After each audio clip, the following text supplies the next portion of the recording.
he himself was seen before going to United States. And he laid, after making the down payment for the land,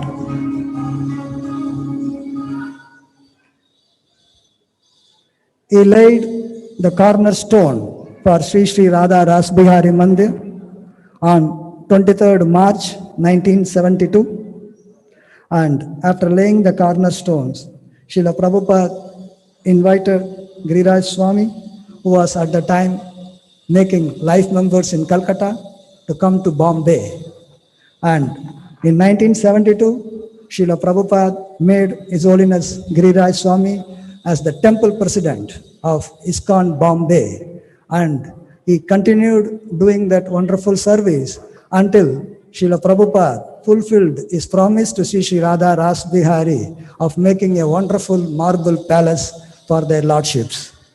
Also, Srila Prabhupada made him the BBT trustees, one of the BBT trustees, and today is the 43rd anniversary of Sri Sri Radha-Rasabihari temple.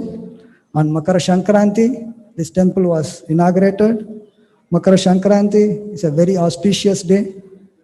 Sun starts its northward movement, Uttarayan, bringing more light, heat, and auspiciousness. And Bhishmadev waited for this occasion to depart from this world.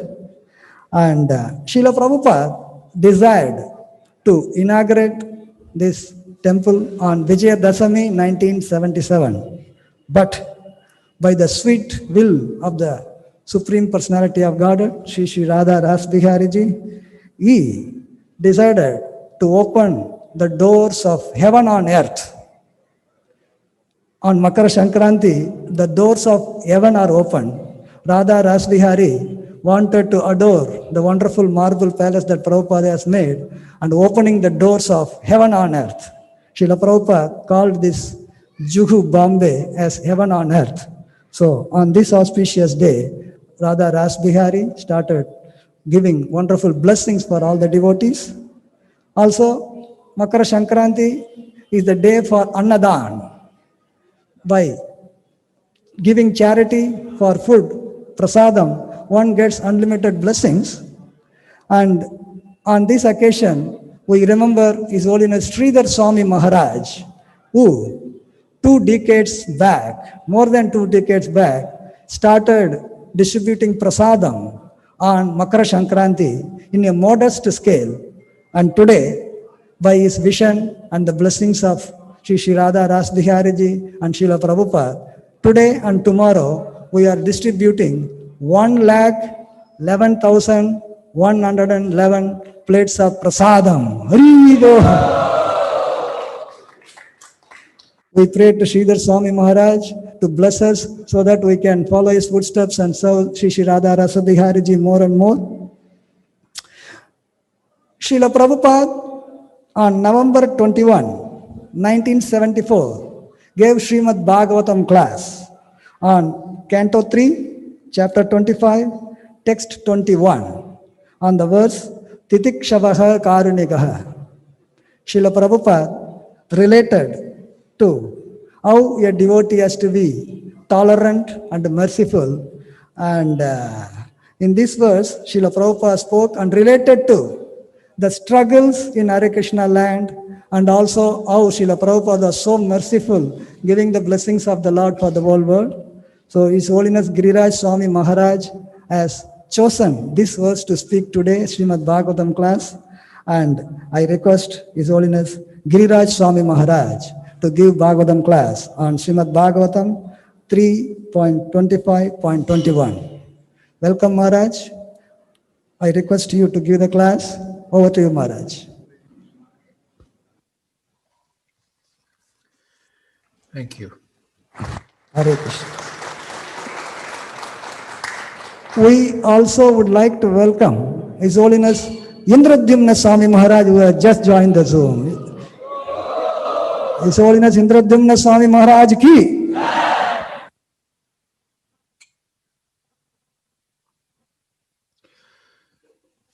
So I will begin by singing the Mangalacharna prayers and leading a short kirtan.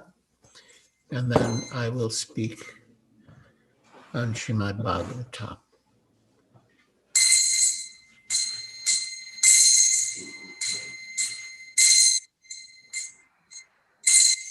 Vandeham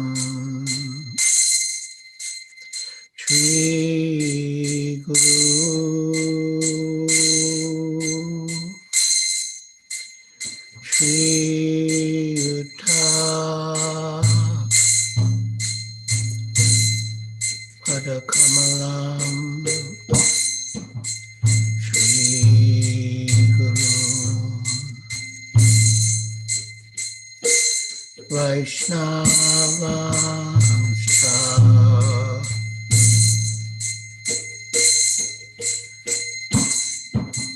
Shri Rupam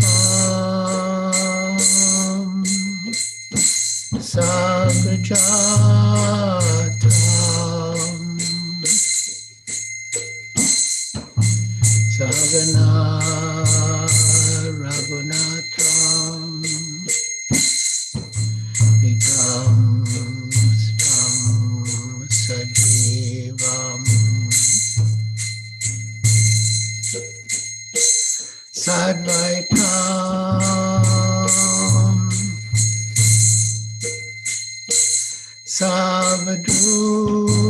Savadutam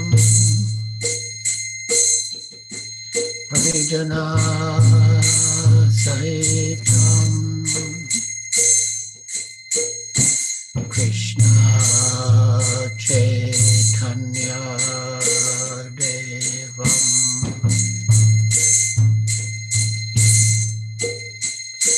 Shri Radha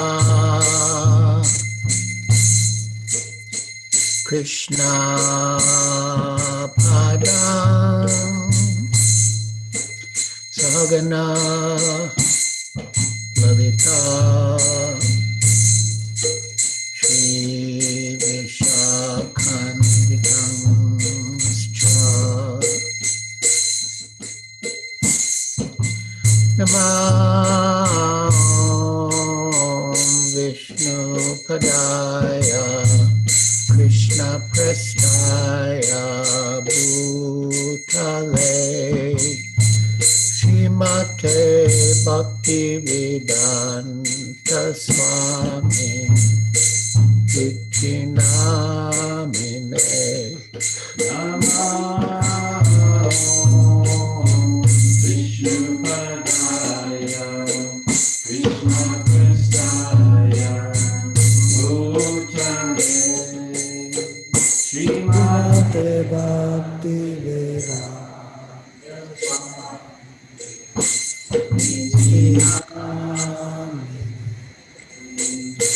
Namaste Saraswati Deve Gauravani Pracharine Nirvishesha Shunyavadi Paschatradeshatarine Namaste Saraswati Deve Gauravani Pracharine Nirvishesha Shunyavadi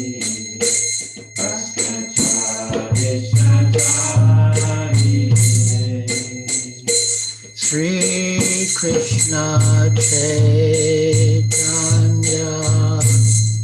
Prabhu Nityananda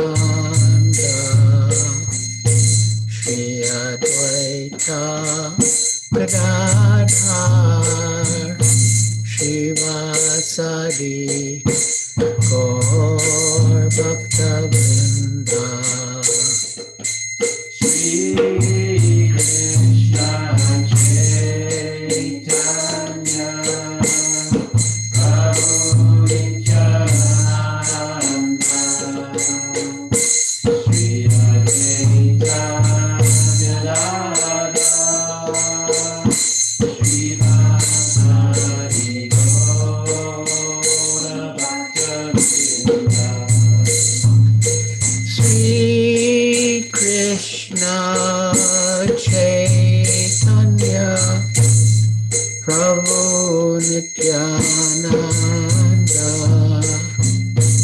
Shri Advaita Gadadhar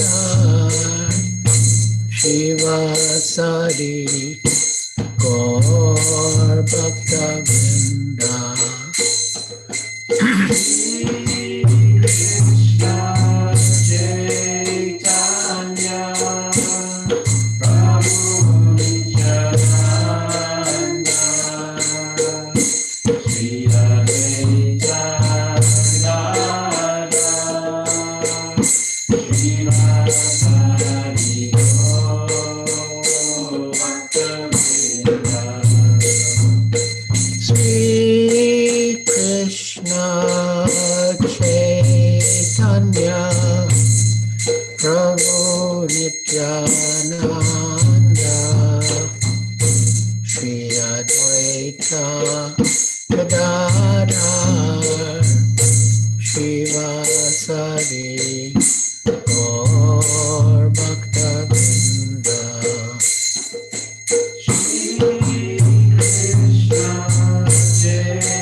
Prabhupada, Prabhupada, Jaya Prabhupada. Jaya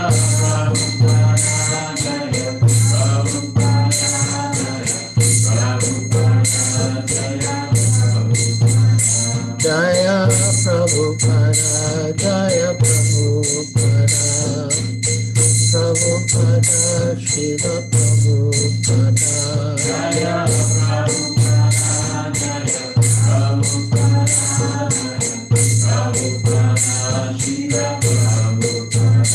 Jaya Gurudeva, Jaya Gurudeva, Gurudeva, Srila Gurudeva. Jaya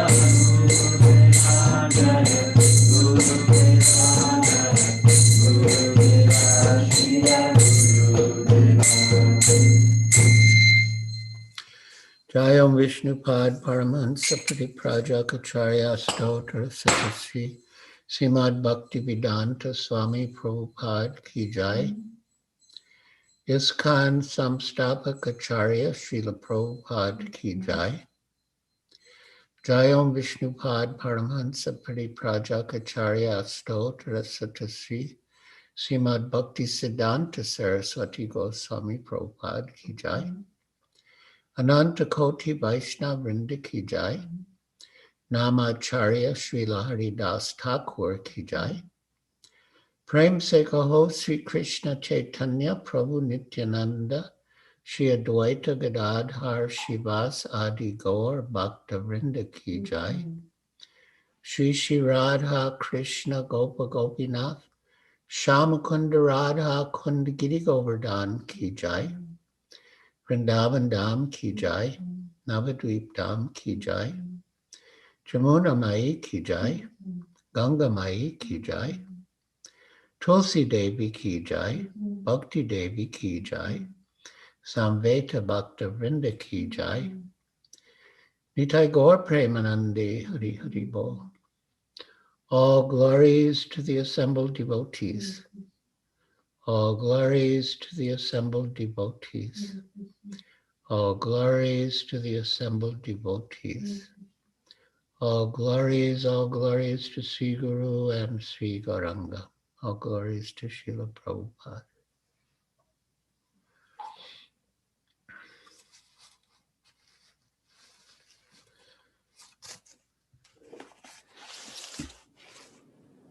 So we shall read from Srimad Bhagavatam, Canto 3, Chapter 25, The Glories of Devotional Service. Text 21. But text 21 is very closely related to text 20. So before speaking on text 21, I will read text 20. And both of these verses are about a sadhu. What is a sadhu? And of course, for us, Srila Prabhupada was the sadhu. I recall a morning walk on Juhu Beach in which Dr. Patel said to Srila Prabhupada that I don't know why I'm so attracted to you. Frankly, I'm not attracted to temples or even any sadhu like I'm attracted to you. And our dear departed godbrother Yasomatinandan Prabhu said, there is no other sadhu besides Srila Prabhupada, exhibiting his staunch faith in and attachment to Srila Prabhupada. So I will read these two verses about sadhu. Text 20.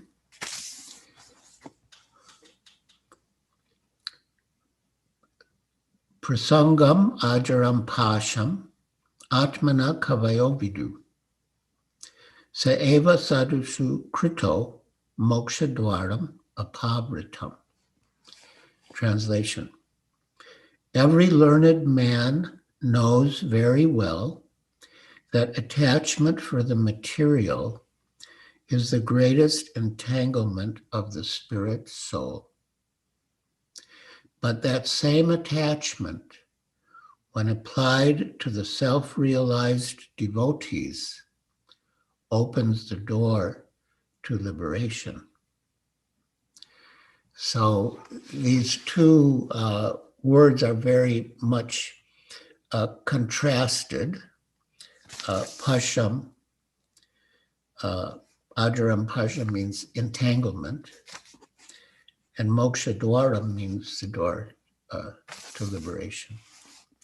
So attachment to the material is the greatest entanglement of the spirit soul. But that same attachment, when applied to the self-realized devotees or sadhus, opens the door of liberation. Purport by His Divine Grace Srila Prabhupada. Here it is clearly stated that attachment for one thing is the cause of bondage in conditioned life, and the same attachment, when applied to something else, opens the door of liberation. Attachment cannot be killed.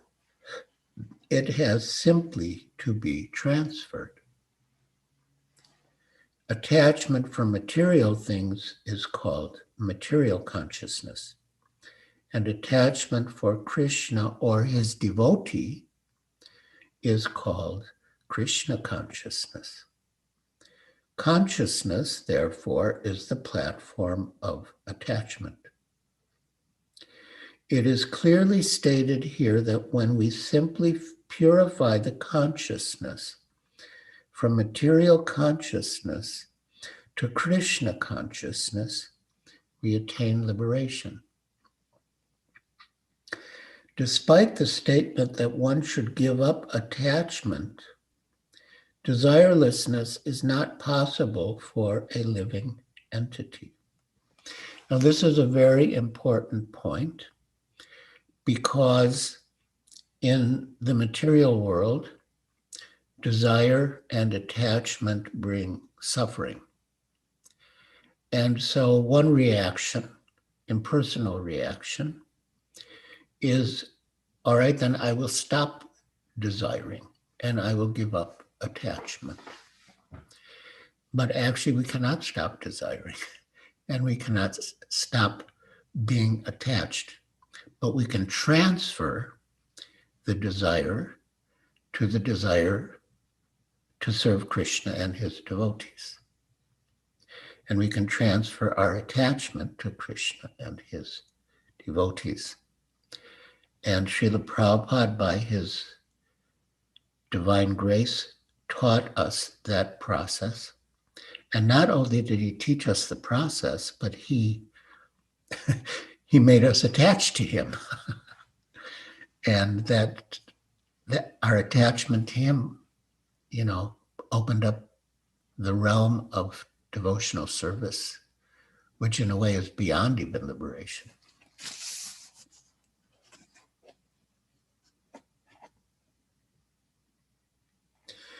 A living entity, by constitution, has the propensity to be attached to something. The propensity for attachment cannot be stopped. It must be utilized for the best purpose. Our attachment for material things perpetuates our conditioned state, but the same attachment, when transferred to the Supreme Personality of Godhead or his devotee, is the source of liberation. Here it is recommended that attachment should be transferred to the self-realized devotees, the sadhus. And who is a sadhu? A sadhu is not just an ordinary man with a saffron robe or long beard. A sadhu is described in Bhagavad Gita as one who unflinchingly engages in devotional service. Sadhu eva samantavya.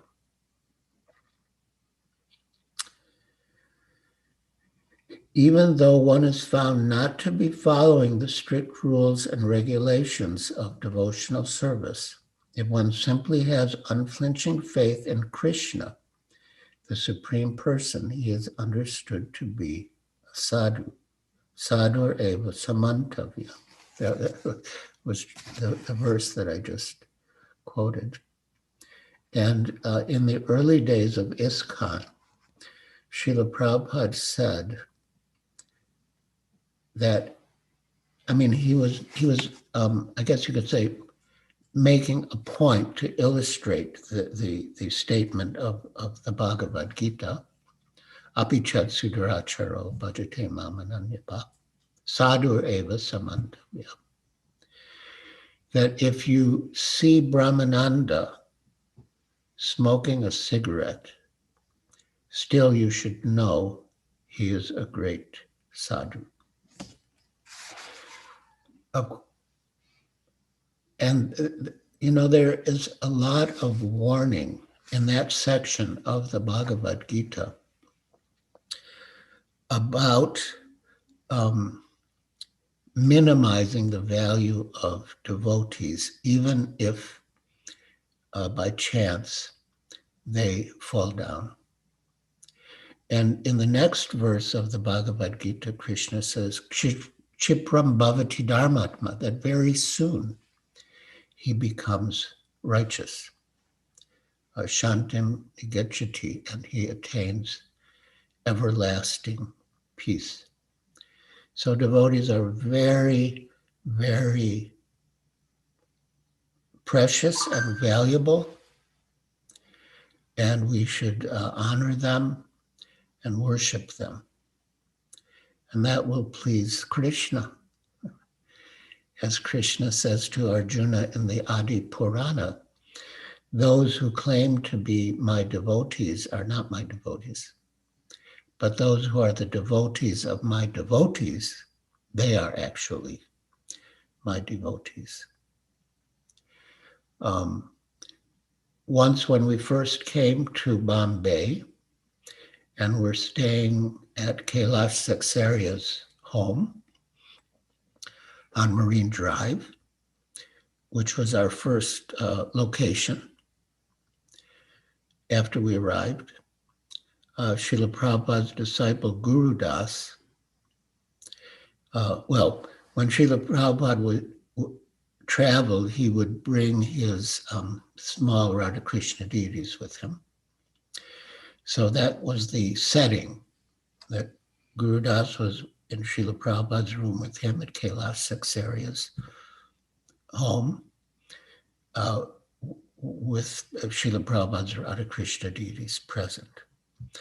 And Guru Das began to glorify a devotee.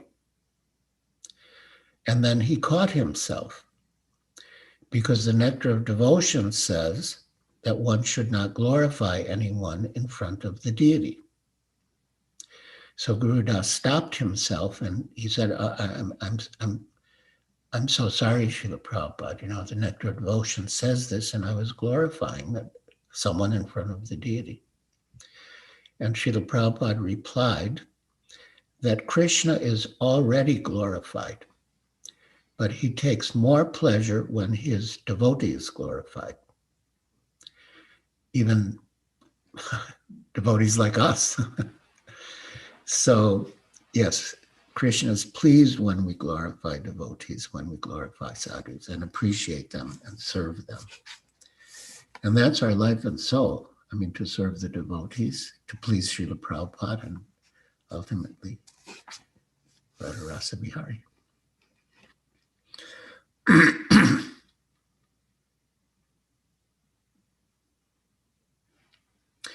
It is recommended here that if one at all wants to realize Brahman, or spiritual perfection, his attachment should be transferred to the sadhu or devotee.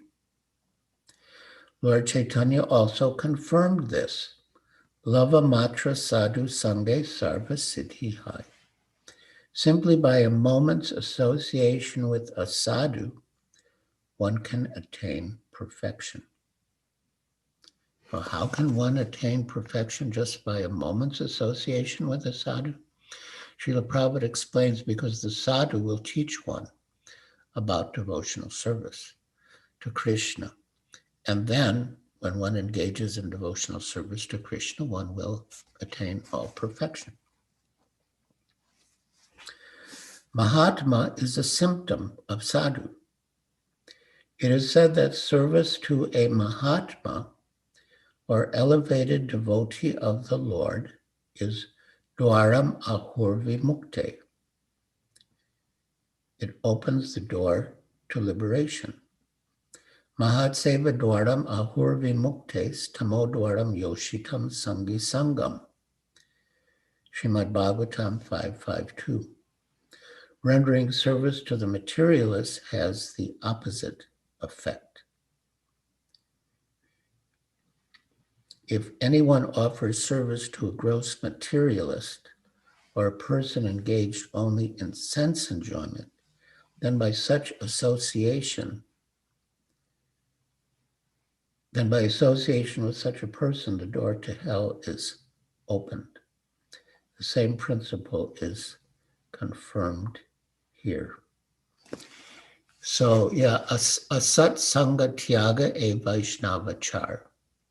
Sri Sangi Eka Sadhu Krishna Bhakta Ar. So Lord Chaitanya instructs asat sangha tyaga, to give up the association of asat. Asat sangha tyaga e vaishnavachar is the behavior of a Vaishnava. Now, we can associate with them to give them Krishna consciousness. We should not misunderstand the purport of the verse here, because Srimad Bhagavatam describes the behavior of a Madhyama Bhakta or preacher. And his behavior is prema, maitri, kripa, peksha. Prema, he gives his love to the Supreme Personality of Godhead. Maitri, he makes friendship with devotees. Kripa, he gives mercy to the innocent. And upeksha, he neglects the envious. And we have to neglect the envious, because if we try to preach to them, they will probably become more inimical and commit more offenses, which involves us in offenses. So Srila Bhakti Siddhanta Saraswati Thakur says that neglect, upeksha, is a sign of, it's also a type of mercy from the devotee. And he adds further that although one should not preach to the envious, one can pray for them. And he says that is sadhachar, that is the good behavior of a devotee or a sadhu. And he gave the example of Prahlad Maharaj. Yes. So.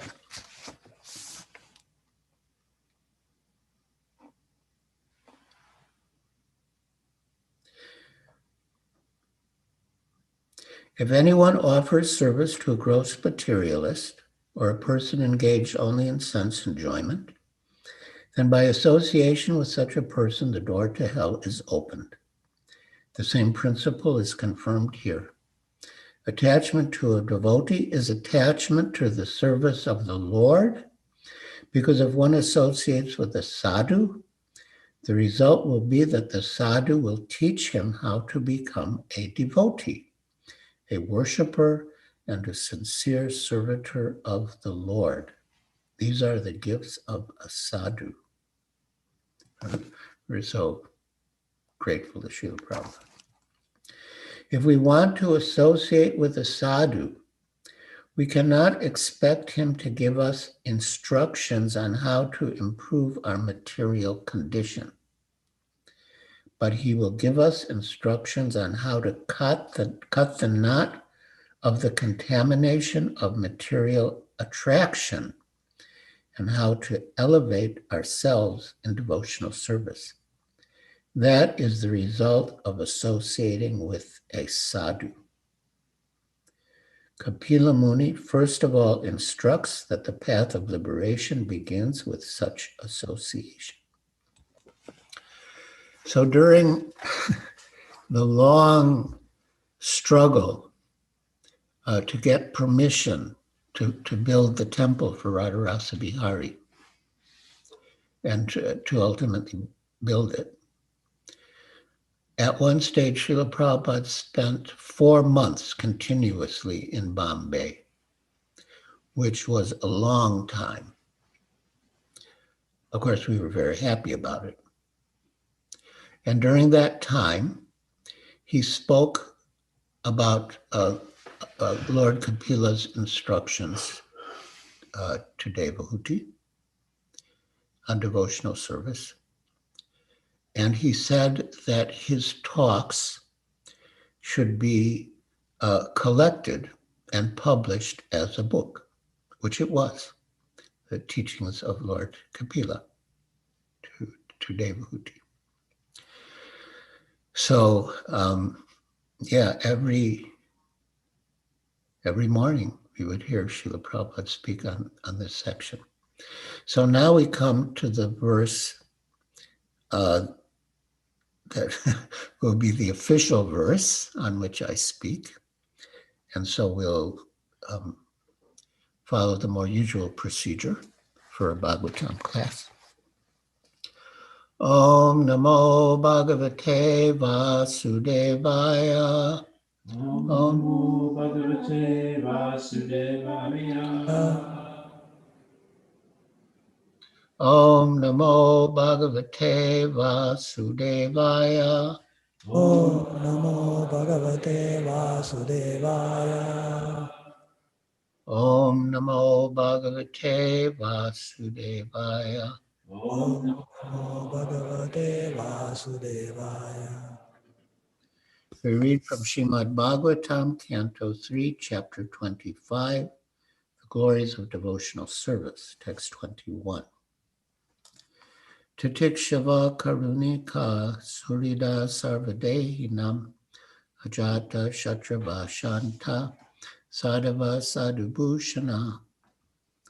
Titikshava Karunika Surida Sarvadehinam Ajata Shatrava Shanta Sadhava Sadhubhushana. Titikshava, tolerant. Karunika, merciful. Surida, friendly. Sarvadehinam, to all living entities. Ajata Shatrava, inimical to none. Shanta, peaceful. Sadhava, abiding by scriptures. Sadhubhushana, adorned with sublime characteristics.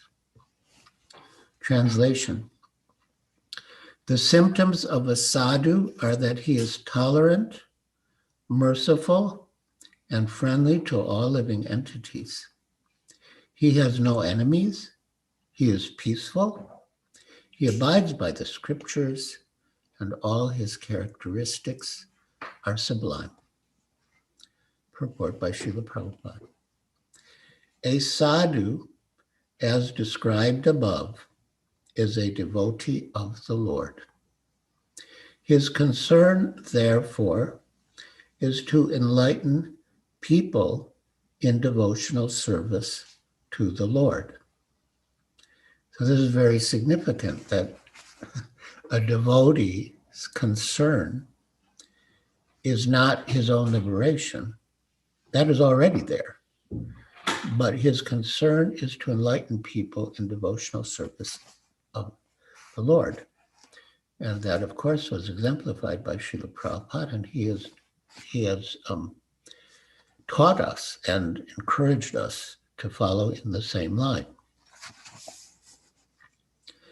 That is his mercy.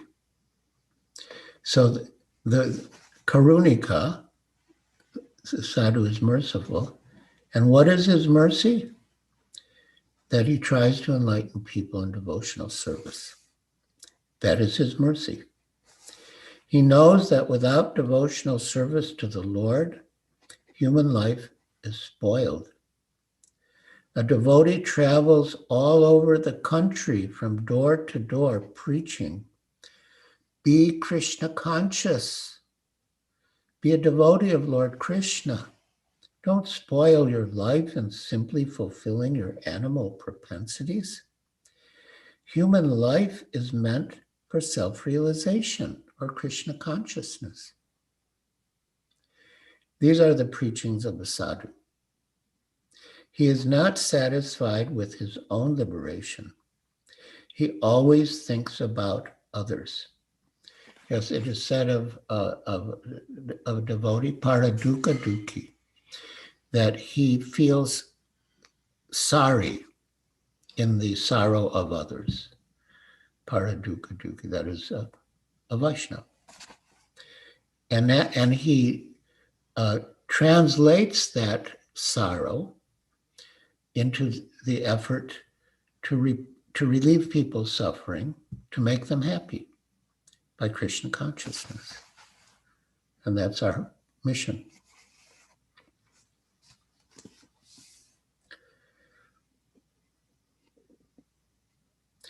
He is not satisfied with his own liberation. He always thinks about others. He is the most compassionate personality towards all the fallen souls. One of his qualifications, therefore, is karunika, great mercy to the fallen souls. While engaged in preaching work, he has to meet so many opposing elements, and therefore the sadhu, or devotee of the Lord, has to be very tolerant to tikshava. Someone may ill-treat him because the conditioned souls are not prepared to receive the transcendental knowledge of devotional service. They do not like it. That is their disease. The sadhu has the thankless task of impressing upon them the importance of devotional service. Sometimes devotees are personally attacked with violence. It's true. Sometimes our devotees are also attacked when they go out. Lord Jesus Christ was crucified. Haridas Thakur was caned in 22 marketplaces. And Lord Chaitanya's principal assistant, Nityananda, was violently attacked by Jagai and Madhai. But still, they were tolerant because their mission was to deliver the fallen souls. One of the qualifications of a sadhu is that he is very tolerant and is merciful to the fallen souls. He is merciful because he is the well-wisher of all living entities. So there are many words in Sanskrit for friend, and one is surida. Su means nice or good, and Hrida means heart. His heart is so nice or so good. And he is a well-wishing friend of every living entity.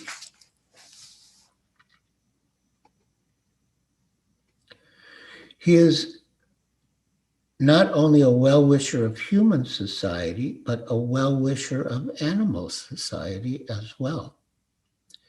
It is said here, sarvadehinam, which indicates all living entities who have accepted material bodies. Not only does the human being have a material body, but other living entities such as cats and dogs also have material bodies. The devotee of the Lord is merciful to everyone, the cats, dogs, trees, etc. He treats all living entities in such a way that they can ultimately get salvation from this material entanglement. Actually, in one conversation in Juhu, Srila Prabhupada spoke about the dogs. And he said that we should also feed prasadam to the dogs. They should not be neglected because they're in the body of dogs.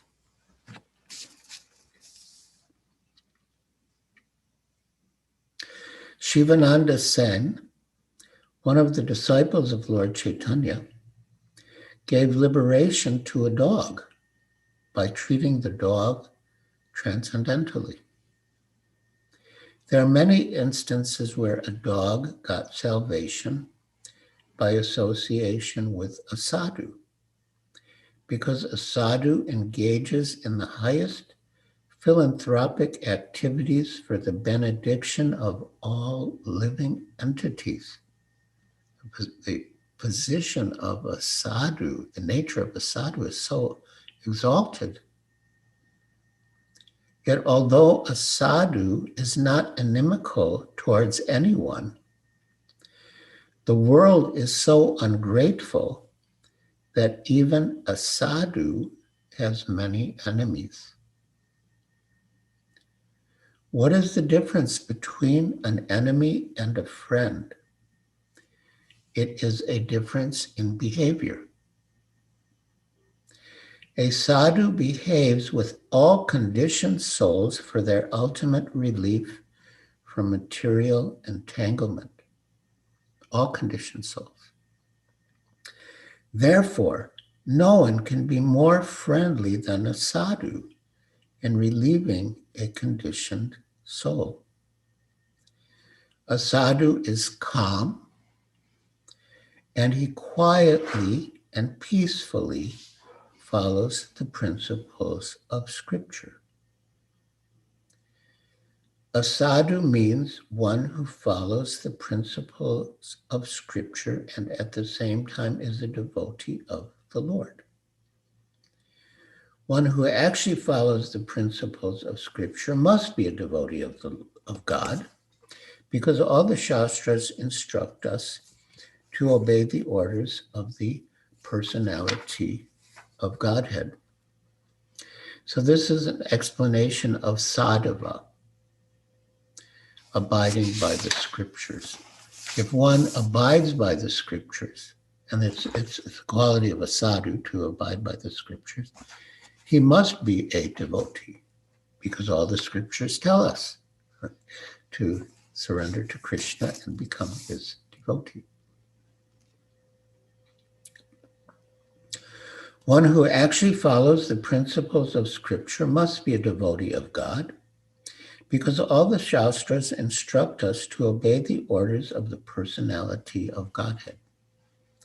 Sadhu, therefore, means a follower of the scriptural injunctions and a devotee of the Lord. All these characteristics are prominent in a devotee. A devotee develops all the good qualities of the demigods, whereas a non-devotee, even though academically qualified, has no actual good qualifications or good characteristics, according to the standard of transcendental realization. So here Srila Prabhupada is paraphrasing a verse from the 5th canto, Yasasti Bhakti Bhagavati Kinchana, that one who is a devotee of the Lord develops all the good qualities of the demigods. And for one who is not a devotee of the Lord, where are his good qualities? So when Srila Prabhupada spoke on this verse in Juhu, he related it in a very personal way to our situation in Juhu. Reading the purport now, I see how it applied to Srila Prabhupada and us, his followers in Juhu. But Srila Prabhupada made it very explicit in a most poignant way. And I will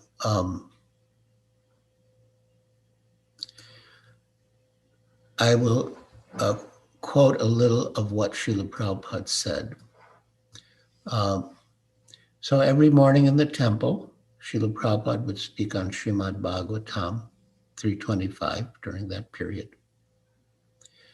And in one talk, he spoke about our situation in relation to the verse describing the qualities and behavior of a sadhu. Although Prabhupada himself perfectly exemplified the verse, he related it to the devotees in Juhu.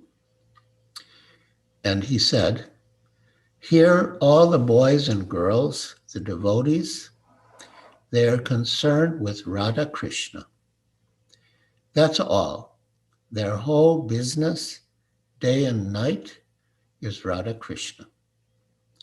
From early morning, 3 o'clock, to night, 10 o'clock, their only business is Radha Krishna. That's all. Therefore, they are sadhus." And so many people are criticizing.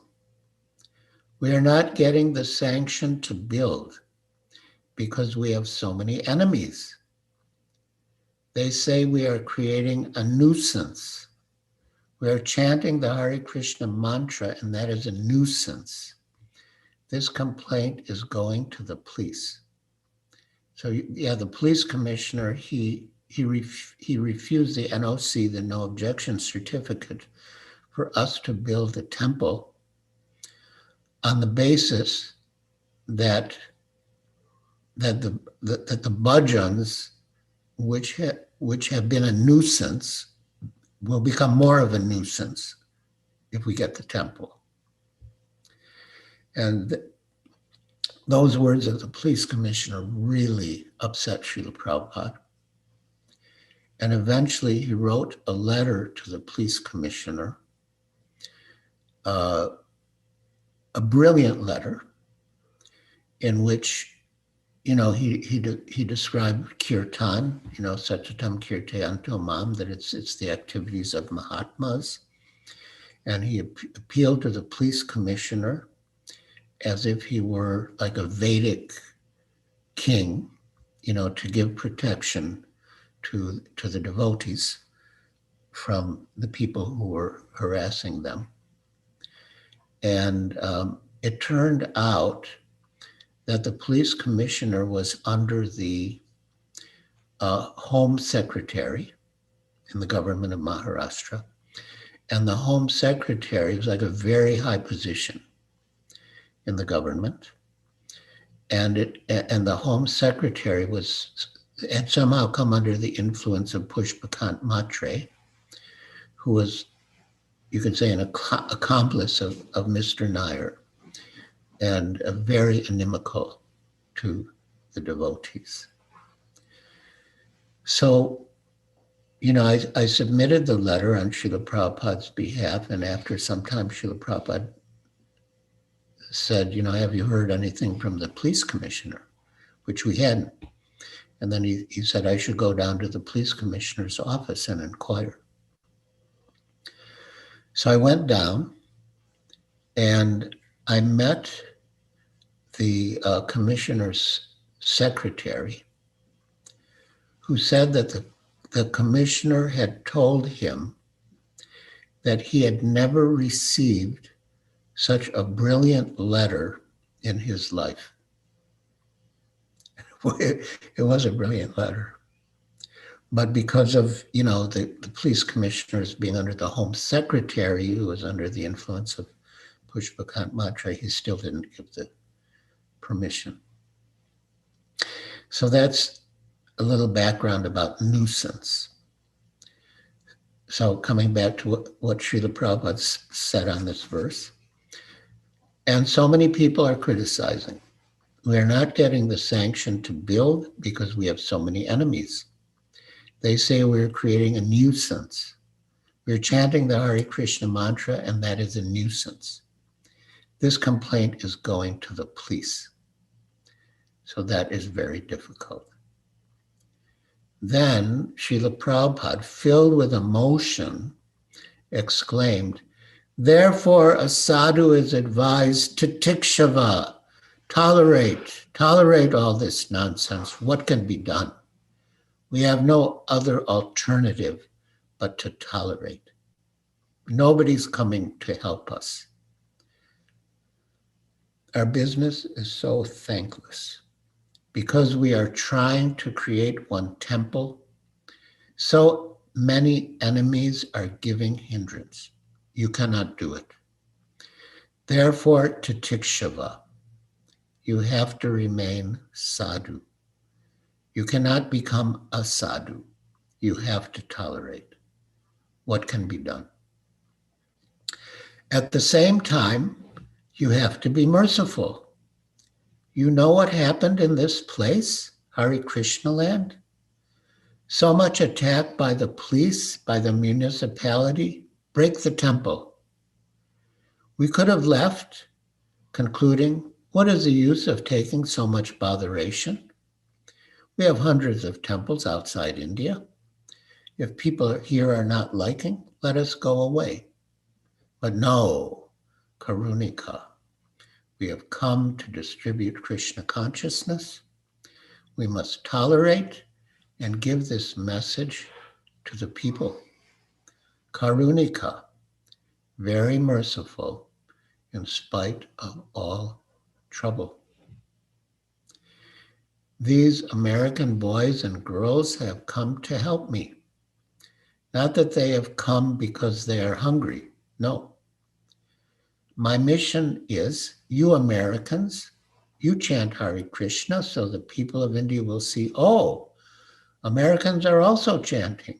Why not we? But unfortunately, such dull brains, that thought is not coming. But still, we have to do it.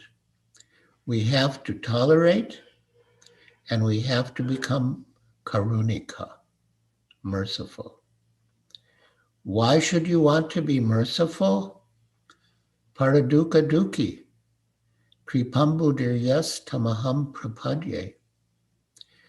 A Vaishnava understands these people are engaged like cats and dogs in sense gratification. They are misguided, and in the next life they'll be punished. Let us do something for them. This is karunika, out of mercy. There is no question of getting something, money. No, we have got sufficient money. But just to become merciful upon these fallen conditioned souls who are suffering on account of becoming animalistic without Krishna consciousness, the preacher, the sadhus. These are sadhus, titikshava, tolerant. Never mind, whatever hindrances and tribulations they are offering to us, never mind, tolerate. And surida. Surida means the heart is so nice. The Vaishnava is always thinking how a man can be saved from the clutches of Maya. He has no other desire. The Vaishnava is so kind that surida sarvadehinam. He is kind not only to the human beings, but to all embodied souls, cats, dogs, trees, plants, insects. A Vaishnava will hesitate to kill even a mosquito. Sarvadehinam. Not that I shall take care of my brother only. I am good and my brother is good. No. Surida sarvadehinam. Just on that point of mosquitoes, when Srila Prabhupada visited Venezuela, or I think Venezuela or Mexico City, but anyway, so there were a lot of mosquitoes. But one disciple noticed that the mosquitoes were not troubling Srila Prabhupada. They were not biting Srila Prabhupada. And so the disciple mentioned it to Srila Prabhupada. And Srila Prabhupada replied, yes, here the mosquitoes are respectful, but in Calcutta they make no distinctions. So anyway, a Vaishnava will hesitate to kill even a mosquito, sarvadehinam. And ajata shatrava. When one is living in that way as a sadhu, why will others become his enemy? The sadhu does not create enemies, but people become enemies out of their own character. How can a sadhu create enemies? Krishna says, Sarva Dharman Parityaja Mame Kam Sharanam Vraja. And we are simply teaching, my dear human being, my dear friend, you become a soul surrendered to Krishna. So what is our fault? We don't create any enemy, but they become enemy. Why shall I create enemies? Surida sarvadehinam. But they become out of their own nature. We are in this society, human society, and because we are spreading Krishna consciousness, the envious, who are more dangerous than snakes, are putting so many impediments, but we have to tolerate. We have no other alternative. You see? Ajata Shatrava Shanta. Be peaceful. What can be done? Depend on Krishna. These are the ornaments of a sadhu. Titikshava Karunika Surida Sarvadehinam. You must know what is a sadhu. First, a sadhu is a devotee. And if he is a devotee, then all the symptoms are there. Now you find a sadhu and associate with him. Then your path of liberation will be open. And for us, of course, Srila Prabhupada was that sadhu. And by his words and example, he was encouraging us to try to become sadhus as well. So, these are beautiful verses, and what Srila Prabhupada said about especially text 21 and how he related it to his work and his disciples' work. It was very touching, poignant, and encouraging and inspiring. And Srila Prabhupada really drew a lot of love and service out of his disciples. Of course, there were a lot of hardships and austerities. And,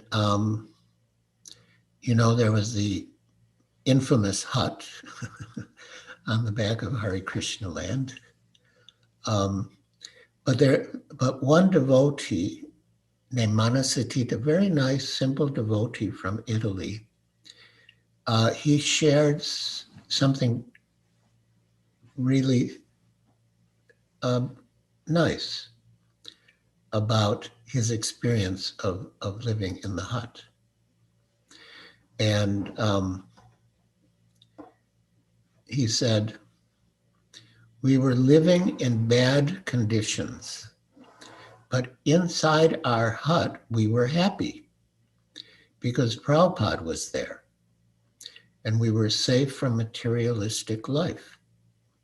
When he was present, he would give lectures twice a day, and we could see him all day long. From the brahmachari ashram, I could see him chanting his rounds. We didn't care that we were sleeping on the ground or in a place where rain came in, we were very happy, really very happy. When I remember those days, I weep. Jai Srila Prabhupada. So thank you all for giving me this opportunity to share some thoughts and reflections on these verses and to remember our beloved spiritual master, Srila Prabhupada,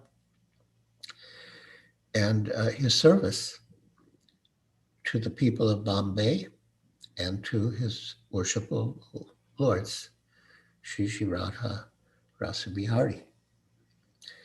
So,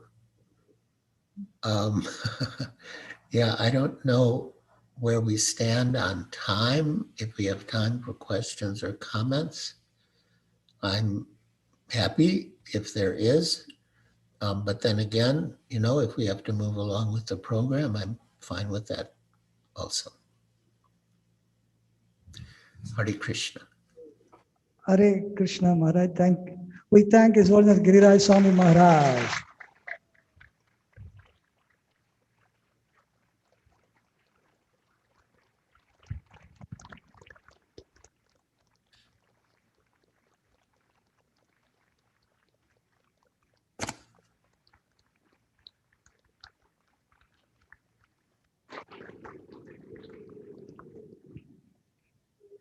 I'm feeling homesick.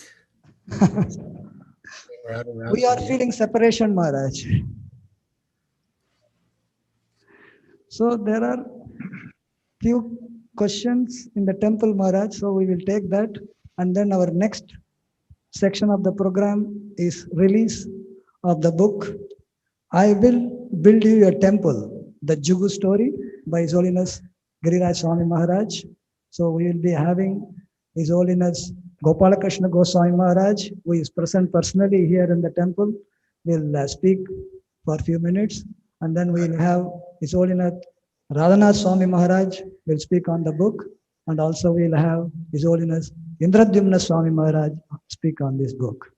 So with that, we will have His Grace Devakinandan Prabhu has a question or comment. So we will take that. Jai Maharaj, please my relationship, Prabhupada. You are talking about tolerance. Is there any measurement of the tolerance? How far one should tolerate? Yes, that's a very good question. And in fact, I wrote a little article on that subject called How Much Can You Tolerate? And the focal point of the article was Prahlad Maharaj. And one point that Srila Prabhupada made about Prahlad Maharaj was that he had no choice but to tolerate, because the enemy, who happened to be his father, was so powerful. So, and we do have Srila Prabhupada's example of how much he tolerated in the course of his missionary activities. So personally, we should be prepared to tolerate. But when there's an offense against the Lord or a devotee, we should not tolerate. Srila Prabhupada, Sri Chaitanya Mahaprabhu himself showed the example. He said, Trinada pisu niche na tarara pisa hishnuna amanina manadena kirtaniya sadhari. But when Nityananda Prabhu was attacked by Jagai and Madhai, he didn't tolerate. He came rushing to the spot with his Sudarshan chakras, ready to kill Jagai and Madhai. So when it comes to an offense against the Lord or the devotee, we should not tolerate. But on our personal account, we should tolerate. And how much? You should tolerate as much as you can tolerate.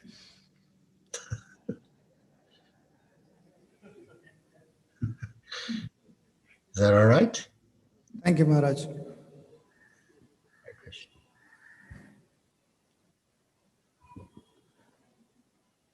So we begin the next section of today's program with the release of the book, I Will Build You a Temple, the Juhu story.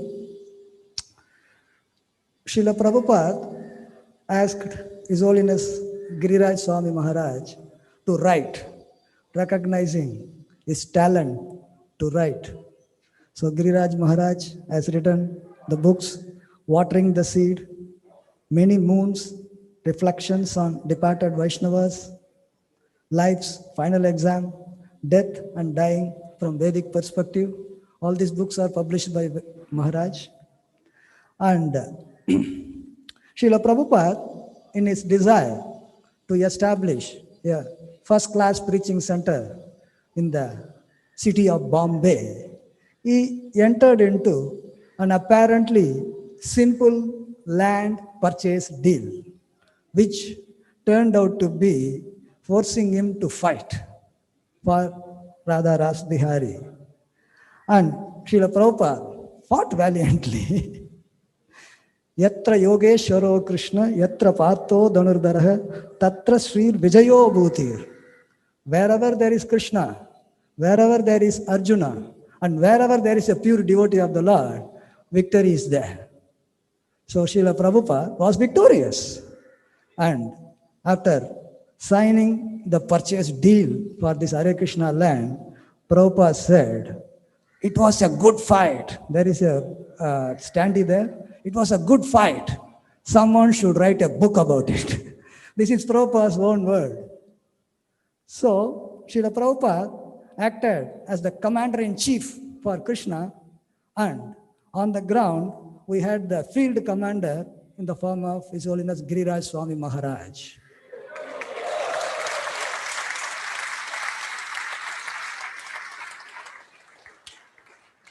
Giriraj Swami Maharaj was translating Srila Prabhupada's instruction and desire into action on ground, making it happen. And Srila Prabhupada spent 554 days in Bombay. For Prabhupada to spend so many days, he was so much traveling, spending few days in centers, and for him to spend so much time, and all this time, His Holiness Giriraj Swami Maharaj was the temple president of Bombay, giving instruction to Giriraj Swami Maharaj about how to get the first-class preaching center made. So, Srila Prabhupada gave so much instruction on Juhu that His Holiness Giriraj Swami Maharaj is the treasure house of instructions of Srila Prabhupada on Juhu. Treasure house of instruction of Srila Prabhupada on Juhu. And when Srila Prabhupada said someone should write a book, it cannot be anyone other than His Holiness Giriraj Swami Maharaj. He's the best person suited because he knew all the instruction of Prabhupada on Juhu. Srila Prabhupada Leelamrita certainly discusses about Juhu. And many people, when they read, they get inspired. That is only a synopsis.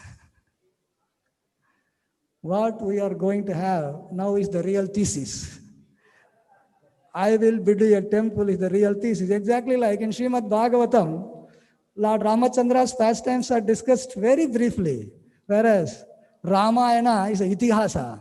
Like that, the modern day itihasa on Juhu is this book, I Will Build You a Temple, the Juhu story.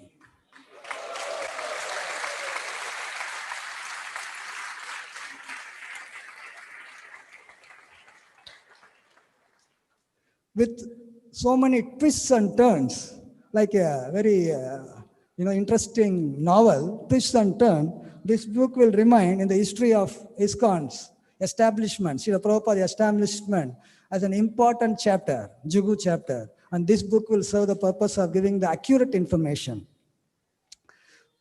We all know how His Holiness Giriraj Swami Maharaj is a perfectionist, very accurate. I want to narrate a few incidences which I was associated. When writing the book, His Holiness Giriraj Swami Maharaj used to send several emails to me, asking me informations about old life members, very early life members, their name, when they became life member, how their name is spelt. Meaning, in India, some names are spelled differently also. So Maharaj was very specific about every single detail of the life member, which he actually wanted to write. So when he's going to write, he didn't want to write a little mistake there. So he actually would ask me so many questions, so many chains of emails. I finally would even send the scanned image of the life member, which was enrolled in 1973, 74, like that.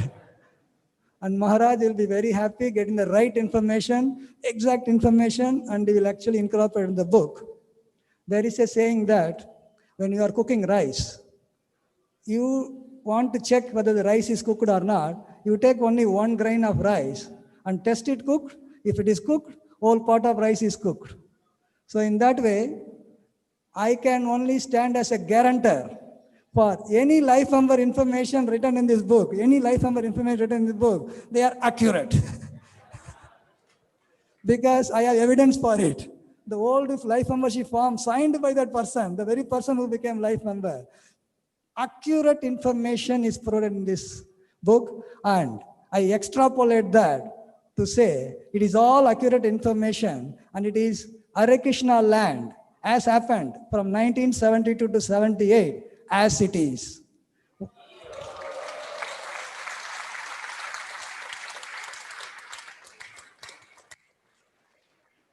So this year is a wonderful gift that we are getting from His Holiness Giriraj Swami Maharaj.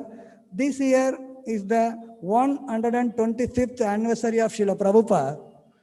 And on the occasion, most auspicious occasion of the 43rd anniversary of Sri Sri Radha-Rasabihari ji, thank you very much, Maharaj, for giving us this wonderful gift of, I will build you a temple, the Juhu story.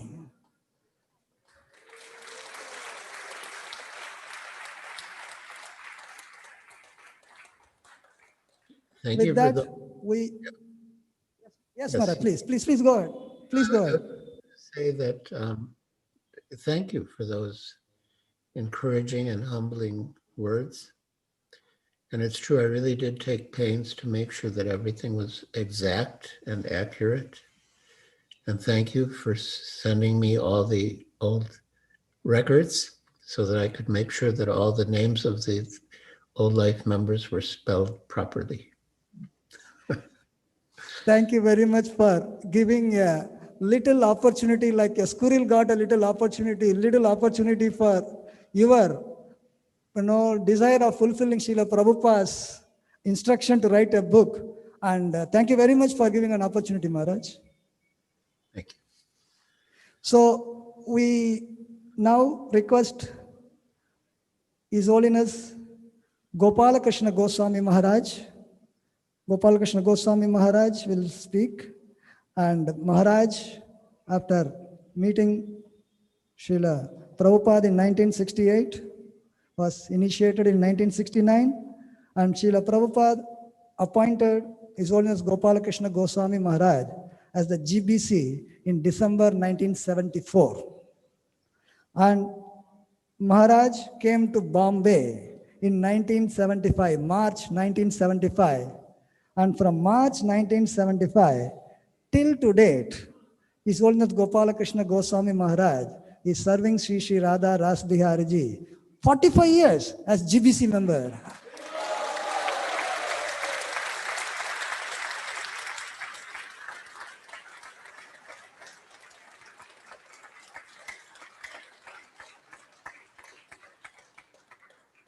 Srila Prabhupada also gave the service of managing the BBT, and he was very happy when Gopala Krishna Goswami Maharaj would present Srila Prabhupada with books translated in Hindi and other languages.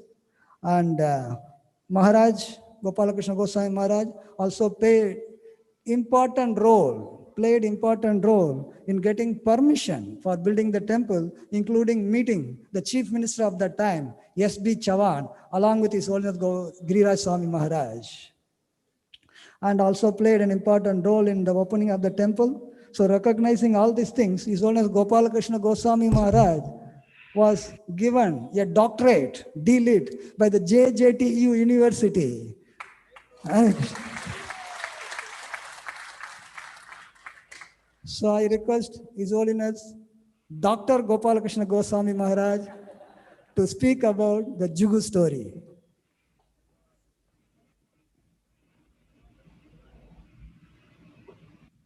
Hare Krishna. Hare Krishna. I must say that Guru Mother was, at least in my case, over generous in his words. With regards to Giriraj Swami, it was accurate. So we are very happy that the book, we're very happy that the book is finally being released, and we hope that the devotees will take advantage of this book. Prabhupada was connected to Bombay. Prabhupada's connection to Bombay started in 1932 when he came here to do business, and he ended up helping the Gaudiya Math devotees and setting up an ashram. And it is Bombay from where he wrote that famous Vyaspaja offering, and he even wrote to Prabhupada, his spiritual master, to give him direction on what to do. And Bhaktisiddhanta Ji just repeated the same instruction he gave in the first meeting. Bombay was very special to Prabhupada, and this statement, "I'll build you a temple," was Prabhupada's prayer to their Lordship. Prabhupada, in 1965, before he went to the West, he was coming to see Srimati Morarji, whose house at that time was only about 2 blocks away from our temple. And Prabhupada saw this beautiful land, which was like a jungle. And and Prabhupada prayed, "My Lord, if you ever give me this land, I'll build a wonderful temple for you." And just imagine, at that time, Prabhupada hardly had any hardly had any assets. He used to walk to the Andheri station to just save money for the bus fare. And here is Prabhupada praying to the Lord. If the Lord ever gave him this land, he would build a nice temple. So after establishing Krishna consciousness in the West, Prabhupada came to India, and Bombay was the first stop. Prabhupada said, "Bombay is my office, Vrindavan is my home, and Mayapur is my place of worship." So Prabhupada was very keen that the in Bombay. Our first temple there was in Akash Ganga, and Prabhupada was going to different locations looking for a good site, good location. Then in 1971, Mr. Nair, who at that time was the sheriff of Bombay and the editor of the Free Press paper, he was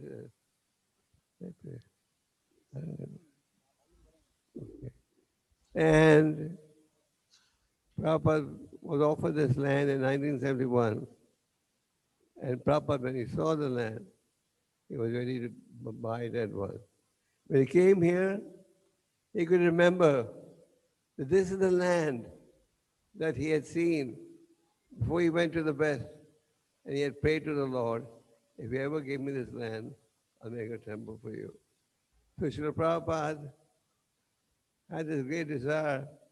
But then it turned out that the person who was selling the land was going to was trying to manipulate Prabhupada's offer, and his intentions were not so noble, and he had previously cheated other people too.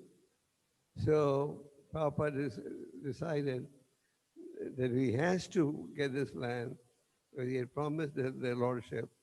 And then there was a big struggle. I believe Giriraj Swami came to Bombay, the president, in 1972. And Giriraj Swami was preaching in Calcutta, making members, and Prabhupada had just obtained the land in Bombay, and Prabhupada was very keen that we have a responsible team. So I believe Prabhupada wrote to Giriraj Swami to come to Bombay in 72. Is that right? Yes. Yeah. So Maharaj was the president in 72. I came to India in March 75. And at that time, the struggle to get an NOC was taking place. We had got the permission. We didn't get the permission. We had got the land in full possession.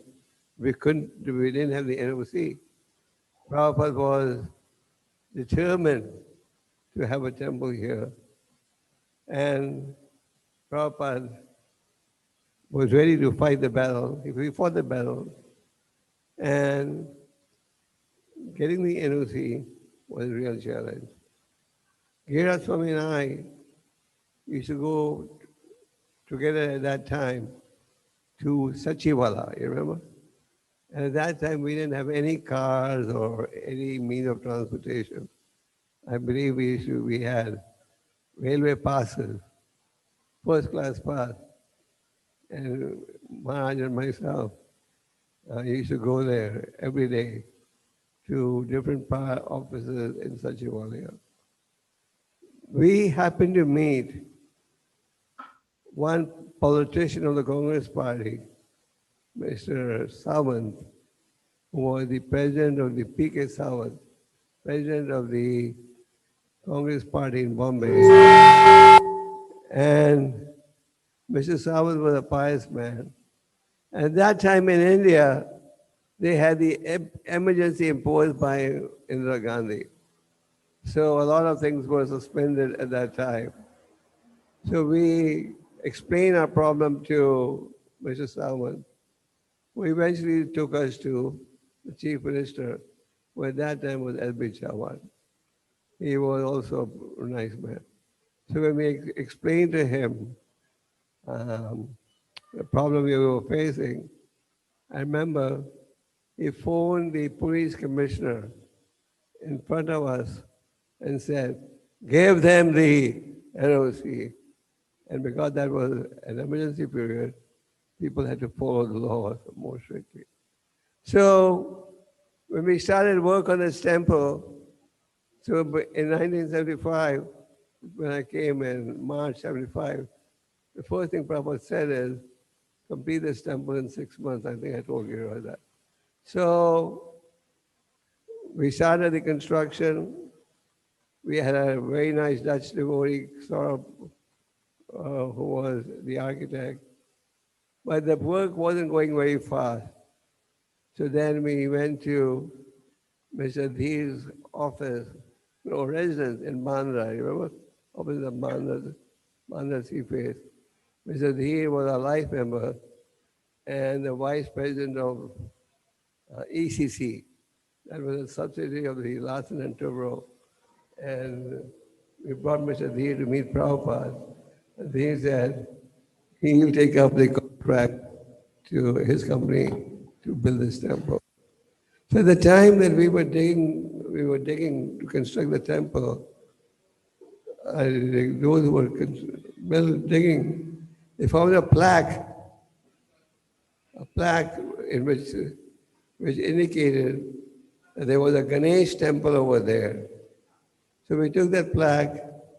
It was placed in Prabhupada's apartment, and I remember Pagay and they came to see Prabhupada, and we asked them if we could shed any light on what's on the plaque.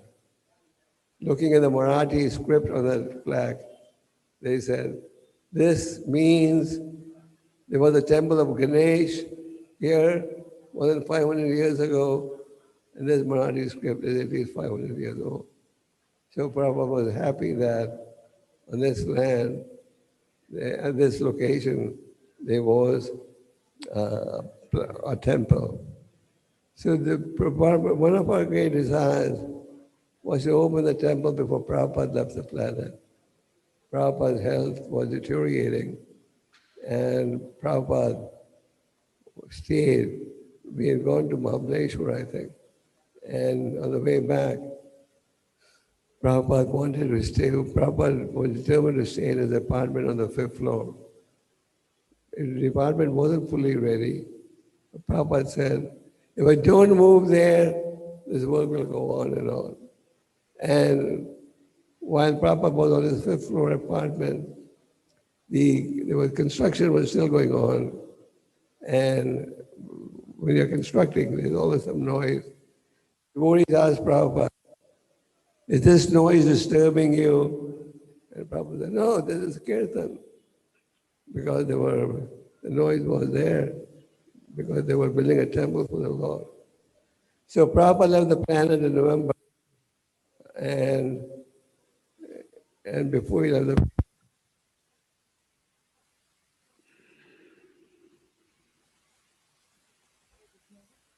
Hare Krishna, Hare Krishna. So, so we could not open the temple while Prabhupada was on the planet, but we decided to open the temple on Makara Sankranti Day, 1978. And we wanted to make the opening as big as possible. So Mukunda Maharaj was also here, and we invited the Chief Minister of Maharashtra at that time, Maharashtra, Vasantha Patil, and a very prominent politician from Delhi, Raj Narayan.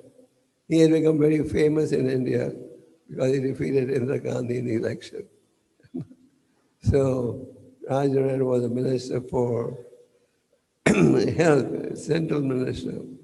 And we invited Mr. Patwari, who was the governor of Tamil Nadu. He used to come regularly to see Prabhupada. He came in Vrindavan also. So these three were invited as VIPs. And the Newsweek magazine flew a whole team from Hong Kong to Bombay. The Newsweek, I believe the Newsweek magazine is now defunct, but at that time it was one of the big magazines like Time magazine. So they flew a whole team to Bombay, and they published an article, From Rags to Riches. Remember that? From Rags to Riches, and basically how Bhaktivedanta Swami went to America with just 40 rupees in his pocket, and now he's built such a big empire. So Prabhupada glorified Prabhupada's endeavor. So there's a lot to say, but we have limited time. I'm sure Giriraj Swami has covered almost every major pastime that took place here. In those days, I had the fortune of going out with Giriraj Swami to preach. We used to go every day to Churchgate. And then in Marine Drive, there was a Parsi dairy, you remember? So after visiting all the officers, we would go and have kulfi there. Is that correct? Yeah, and A good paneer too. yeah. And going to Sachivalya was our daily routine. And it was going by train to the church gate and then walking down to Sachivalya because we were not getting our NOC and we had to get cleared from Sachivalya. One of the reasons Mate was objecting to our getting the NOC was he had plans to build a temple, he had plans to build a hotel here. This land which was earmarked, which was purchased by Prabhupada, Matre and his whole group of business associates wanted to make a hotel over here. So with our coming there, that concept could not be realized. And the two towers that you see here, the Prabhupada got the original concept from the Hilton Hotel in Nairobi. I go to Nairobi regularly. They have a Hilton Hotel that has exactly the same shape and design as this. Then in 77, before we opened the temple, I asked Prabhupada in Vrindavan, what should we call this? What should we call our guest house? Prabhupada said, call it ISKCON Ashram. So Prabhupada had great desires. He wanted the Hare Krishna land, the holy name to be chanted all the time. So anyone who comes to the Hare Krishna land should be hearing the holy name. So thank you very much, Maharaj, for writing this book. And as I promised you, I'll try to promote distributing it.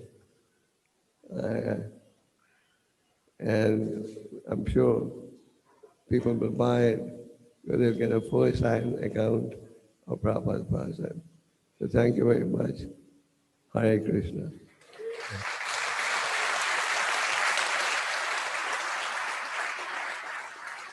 His Holiness Gopal Krishna Goswami Maharaj ki.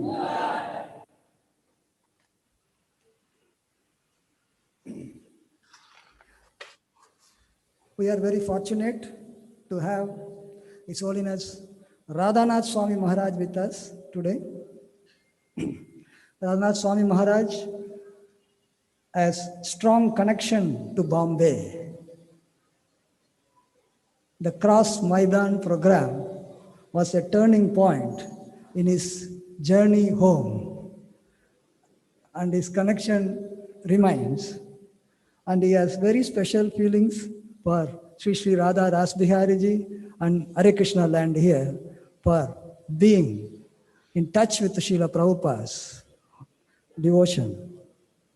So actually, His Holiness Radhanath Swami Maharaj, we approached him very late, and we got a message that he had some prayer commitments, and he said he will send a video message.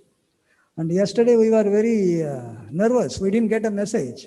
We were wondering what happened to the message. So when I contacted, I got a pleasant surprise from His Holiness Radhanath Swami Maharaj that he will be joining the meeting over Zoom. We are very, very thankful to His Holiness Radhanath Swami Maharaj for that wonderful gesture. And Maharaj himself is an established speaker and author himself, written the book Journey Home and Journey Within.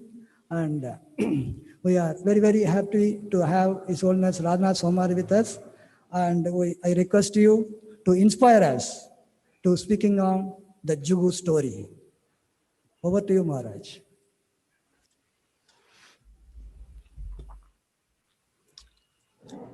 Nama Om Vishnupadaya Krishna Prishtaya Bhutale Srimate Bhaktivedanta Swami Niti Namine Namaste Saraswati Deve Gauravani Pracharine Nirvishesha Shunyavadi Pastyata Desha Dharane Vansha Kalpatarubhyascha Kripa Sindhubhya Evacha Patitanam Bhavanebhyo Vaishnavebhyo Namo Namaha Sri Krishna Chaitanya Prabhu Nityananda Sri Advaita Gadadhara Shivasari Gaura Bhakta Vrinda Hare Krishna Krishna Krishna Hare Hare Hare Rama Rama Rama Hare. I am truly grateful to be with all of you today. Thank you to His Holiness Giriraj Swami Maharaj for your wonderful, insightful class from the third canto of Srimad Bhagavatam, where you captured the very essence of Srila Prabhupada and Lord Sri Chaitanya Mahaprabhu's message, what it really means to be the servant of the servant of the servant, to serve the Vaishnavas with a humble and caring heart, and to be willing to endure great sacrifices to be an instrument of Krishna's compassion to the fallen souls. Thank you to His Holiness Gopal Krishna Goswami Maharaj for your incredible, insightful, and comprehensive explanation of the history of Radha-Rasabihari Temple. You are speaking with such realization because you were there at each step of the way, observing and participating in Srila Prabhupada's pastime of developing Radha-Rasabihari Temple.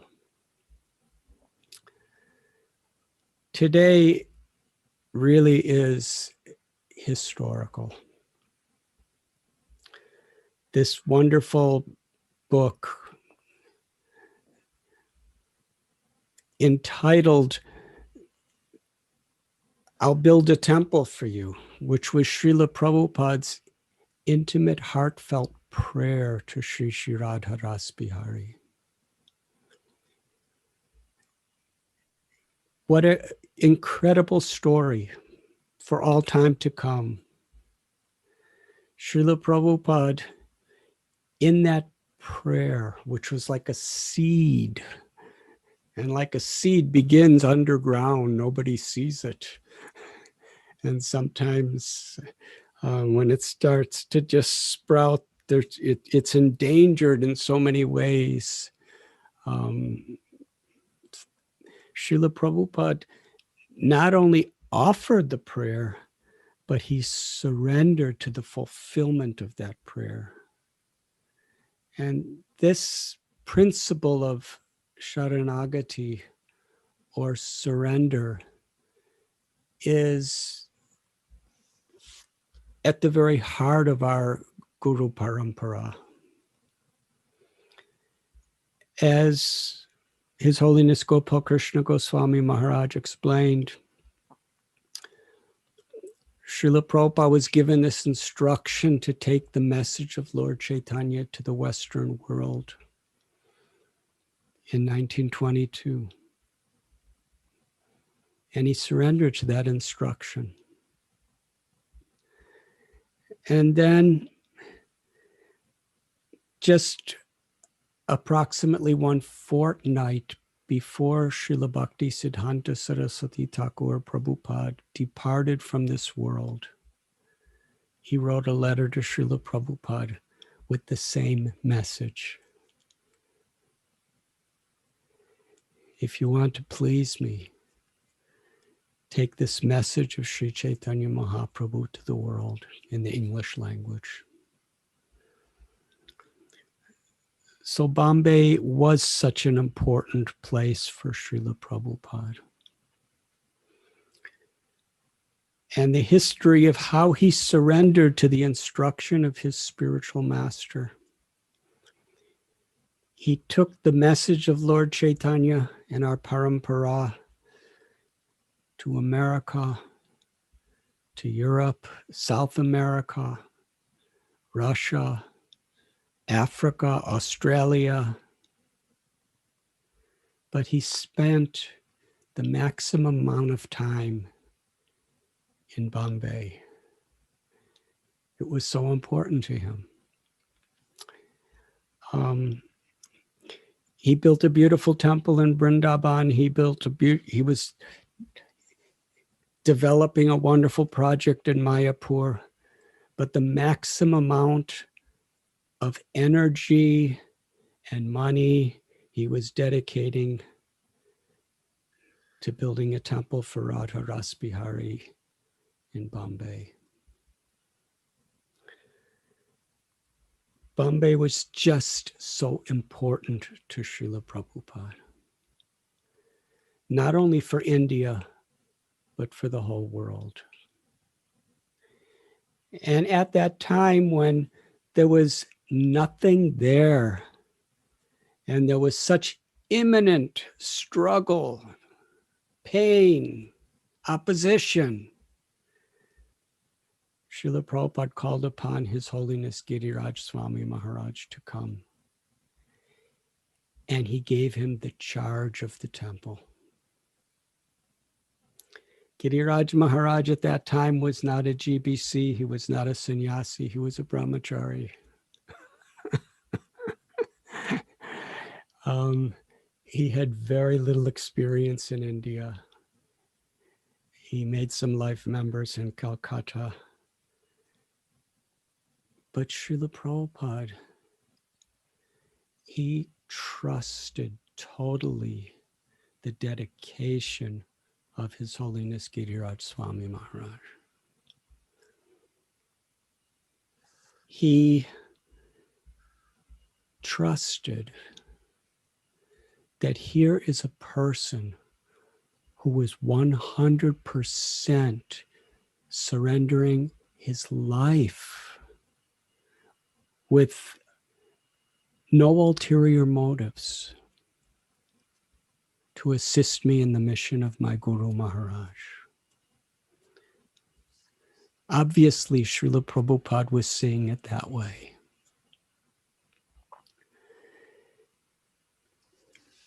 And making Giriraj Swami Maharaj the president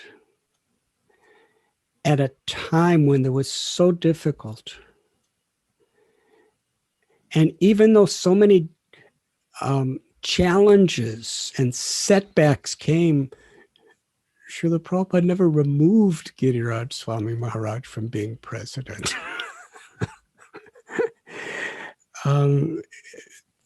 Whatever mistakes may have been made, because Srila Prabhupada saw Giriraj Swami Maharaj's surrender and empowerment, accessing Krishna's mercy comes to the process of such surrender. This book that's being released today, it's written, built on the foundation not only of Giriraj Maharaj observing and personally seeing Srila Prabhupada in all these situations, participating in all of the challenges that took place, but it's built on the foundation of his surrender to the project and his surrender to Srila Prabhupada. That surrender is an expression of Giriraj Maharaj's love. His love for Srila Prabhupada was tested, and it only grew more and more and more.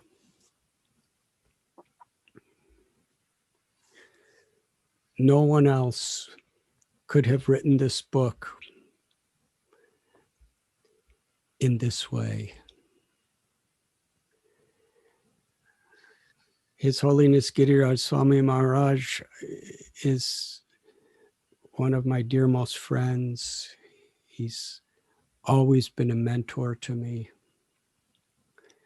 In fact, in Bombay, the same day and the same place that I first met Srila Prabhupada, I met His Holiness Giriraj Swami Maharaj. In fact, when Srila Prabhupada first came on the stage to speak, I was assisting Giriraj Maharaj at a Bhakta Godhead table, and Giriraj Maharaj said, "You should go to see and to hear Guru Maharaj Srila Prabhupada." And following his instruction, I went into the crowd to hear Srila Prabhupada speak. So there's something very special about my relationship with Giriraj Maharaj in Mumbai or Bombay.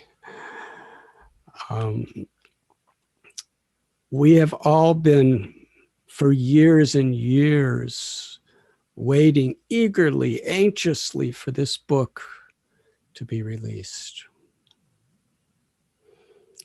And it took Giriraj Maharaj many years. Maharaj, you have written many books, but the amount of time, the amount of meditation, the amount of surrender that it's taken you to write this book is paramount in your life. Because it is so important. It is one of the most intimate of all the pastimes of Srila Prabhupada. And now a most authorized, authentic, and devotionally presented account of it is available to each and every one of us and to all generations of people to come. I'm just thrilled that this book is released, and it's being released on the very day of Makara Sankranti, the day that Sri Chaitanya Mahaprabhu left home to take sannyas, the day that Sri Radha-Rasabihari was welcomed into their new temple, the day that Bhishma Dev received Krishna's ultimate darshan and mercy. On this very special holy day, we are all so fortunate to personally witness this great tribute. Sri Radha-Rasabihari, their beauty, their charm, their mercy, conquered Srila Prabhupada's heart. And by Srila Prabhupada's mercy, they are now conquering all of our hearts. And this wonderful book, Giriraj Maharaj, will open the doors for them to conquer the hearts of the whole world. I'm actually speechless, even though I'm trying to speak something. I am so grateful. Let us all, devotees all over the world who may be present for this virtual book launch, and all the devotees at Radha-Rasabihari Temple in Bombay, let us all, from the very core of our hearts, offer our profoundest gratitude and appreciation to His Holiness Giriraj Swami Maharaj for, with such humility and such compassion, putting his heart and soul into making the story of Srila Prabhupada's pastime accessible to all of us. Thank you, Giriraj Maharaj. Shri Radha-Rasabihari ki Srila Prabhupada. Jai. His Holiness Gopal Krishna Goswami Maharaj ki jai. Jai. His Holiness Sridhar Swami Maharaj ki jai. Jai. His Holiness Tamal Krishna Goswami Maharaj ki jai. Jai. His Holiness Indradyumna Swami Maharaj ki jai. Jai. Ananti Koti Vaishnava Brinda ki jai. Jai. Thank you. Maharaj ki jai. That was really beautiful and moving and inspiring. You and Indradyumna Swami in particular, really encouraged me to write this book. And of course, Srila Prabhupada instructed me to write, and he said, it was a good fight. Someone should write a book about it. But yeah, the two of you, Radhanath Swami and Indradyumna Swami, really, really encouraged me. And I don't know if it's the proper time or place, but I was really supported by an excellent editorial team. His Grace Kalachandji Das. He was involved in every aspect of the production, giving advice. And we had a sequence after Kalachandji Das. The text would go to Vishaka Priyadasi in Vrindavan, and then to Madhurika Dasi in Alachua, and then to Nikunja Vilasini Dasi in Durban. And they really helped to, refine the manuscript. And I'm so happy I can offer this to Srila Prabhupada and Shri Radha-Rasabihari and all of you on this day. Hare Krishna. Thank you very much, His Holiness Radhanath Swami Maharaj, for that inspirational speech and personally coming online and giving your association. Very special thanks to you, Maharaj, for adjusting your time of prayer commitment to join this wonderful program. Thank you very, very much, Maharaj.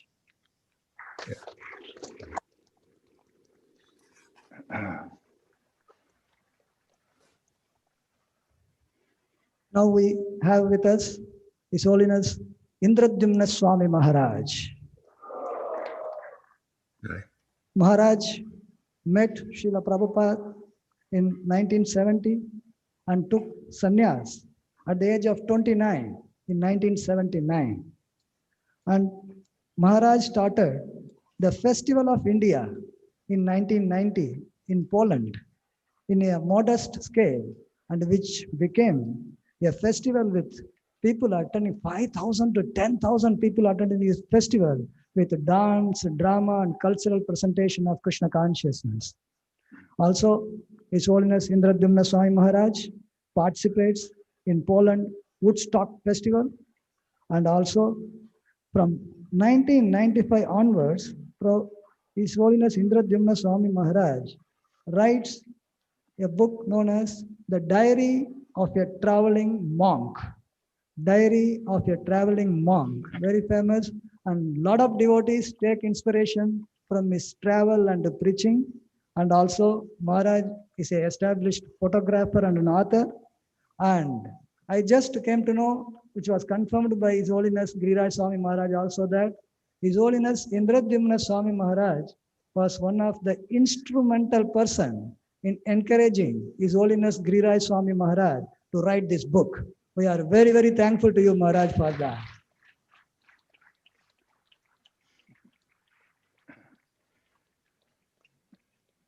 So I request His Holiness Indradyumna Swami Maharaj to speak about the Juhu story.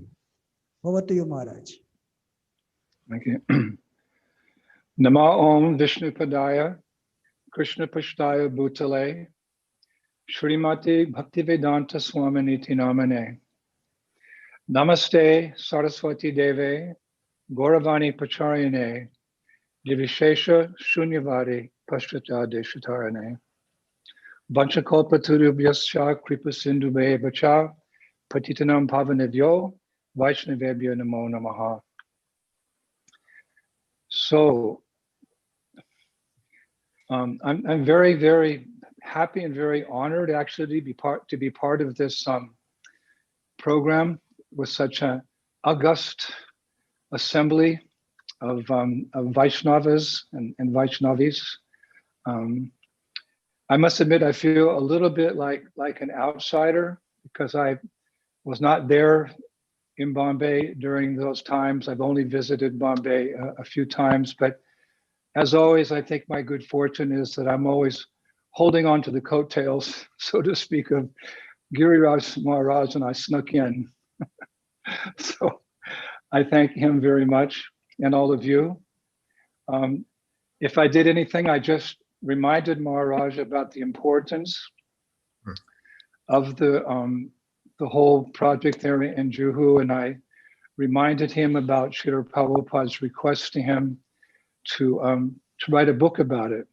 So I just got a little bit of tiny iota bit of credit there.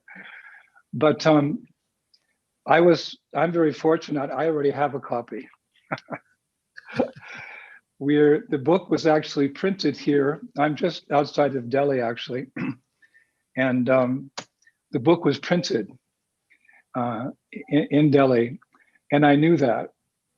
And we were asked, myself and my team, to ship these 200 copies that you now have at the temple there. We were asked to ship those from Delhi to Mumbai for this occasion. And I have to admit, I did a little hijacking. I intercepted the truck, we stopped the driver, we opened the back, we jumped in, and Maharaj, I stole a copy. I'm a thief. But if I ever stole something in my life, this is the most valuable thing. And I'm already on page 575. So I'm a little bit ahead of all of you. So I'm currently doing research on the lives of many of our previous acharyas, beginning with the 6 Goswamis of Vrindavan. And unfortunately, in many cases, there's very little information about these personalities who are so dear to us and have done so much in their own ways to establish and struggle and push forward this movement. Not so much information, at least not as much as we would hope for.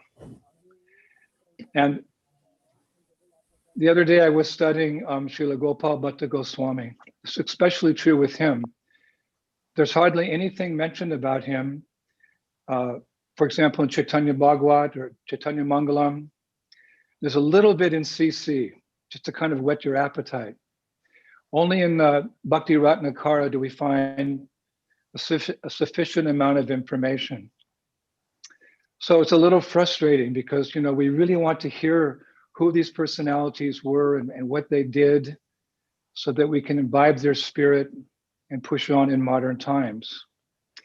So nowadays, for me, it's always very wonderful that a number of Srila Prabhupada's disciples have written extensively about his divine grace, life, and his teachings.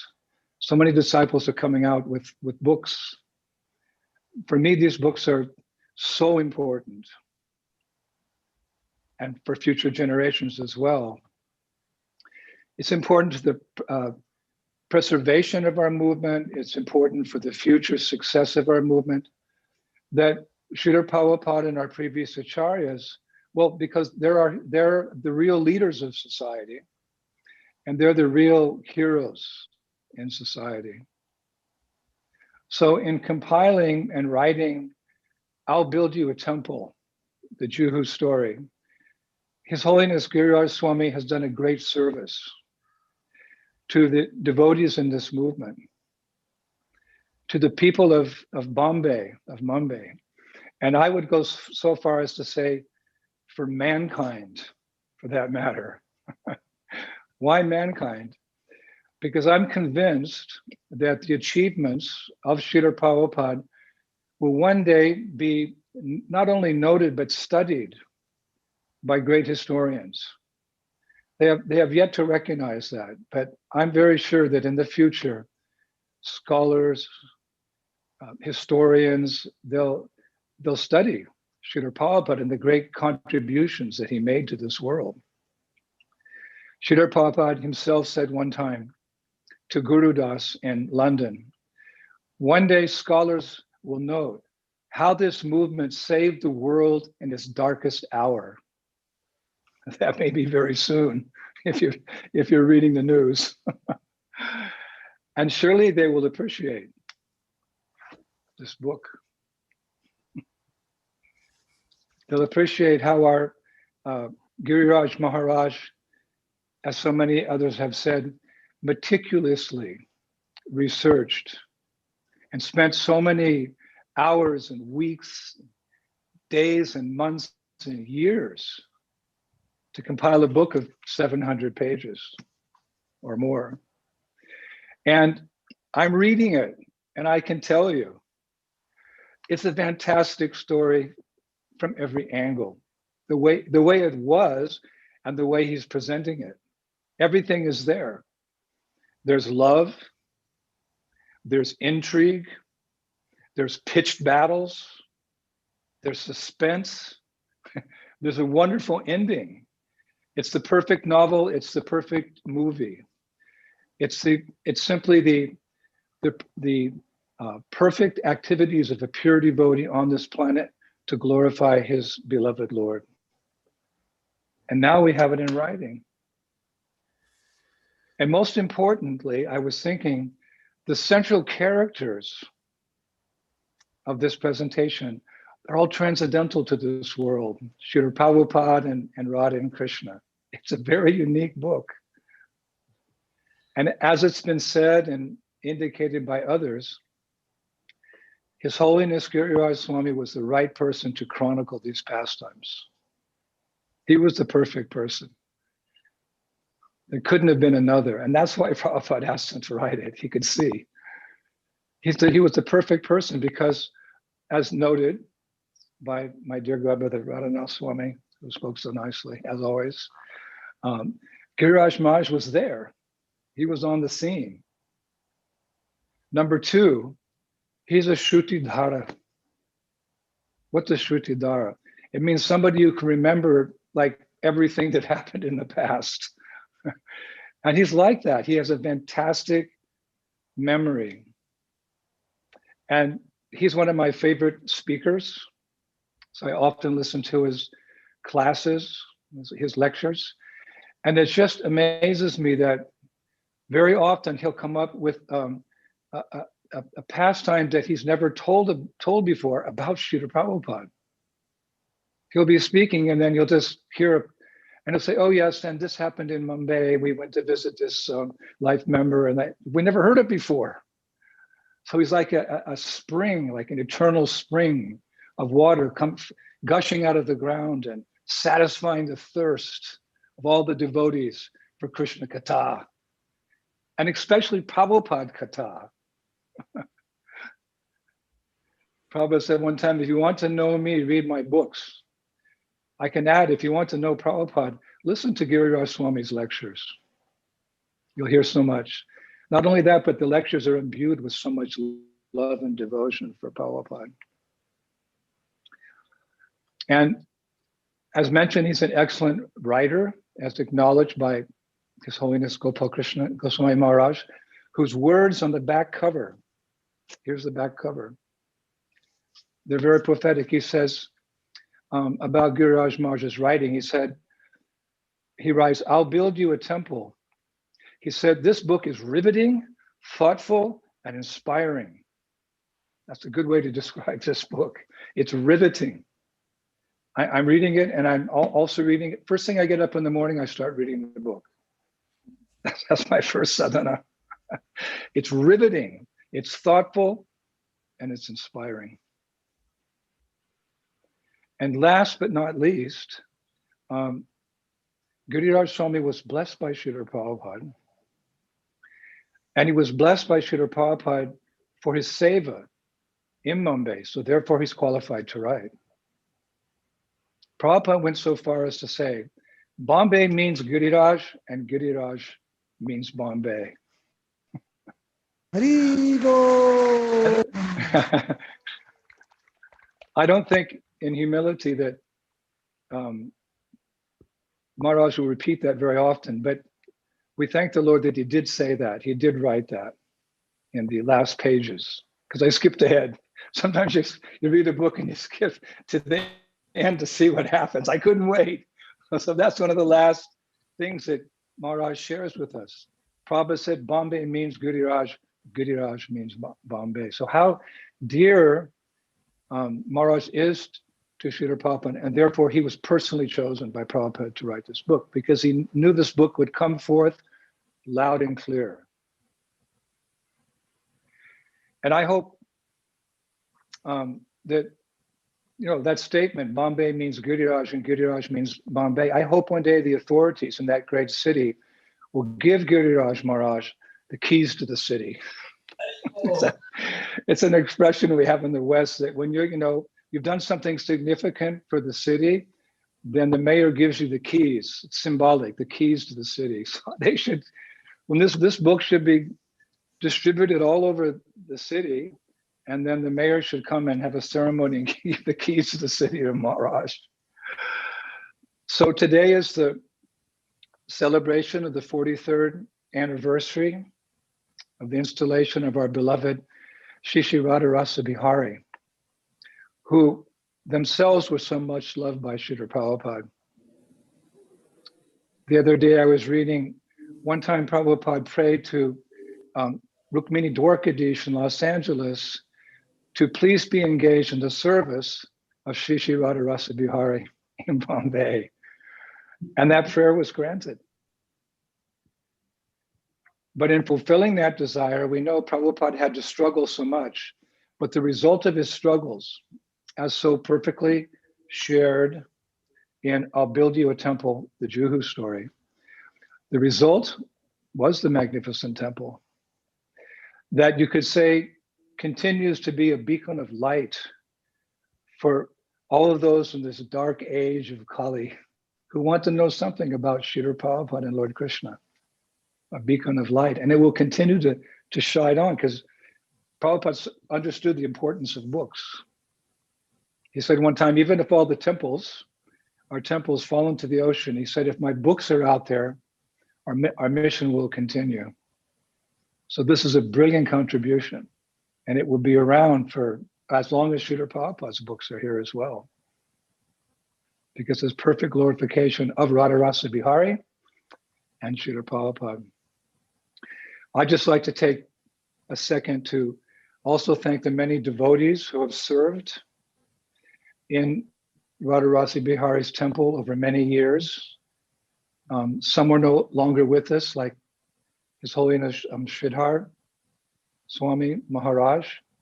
He was part of those pioneering days, and he did so much. And he's no longer with us, but we thank him. There's a little shrine to him I've seen in the temple. Thank you for doing that, the devotees.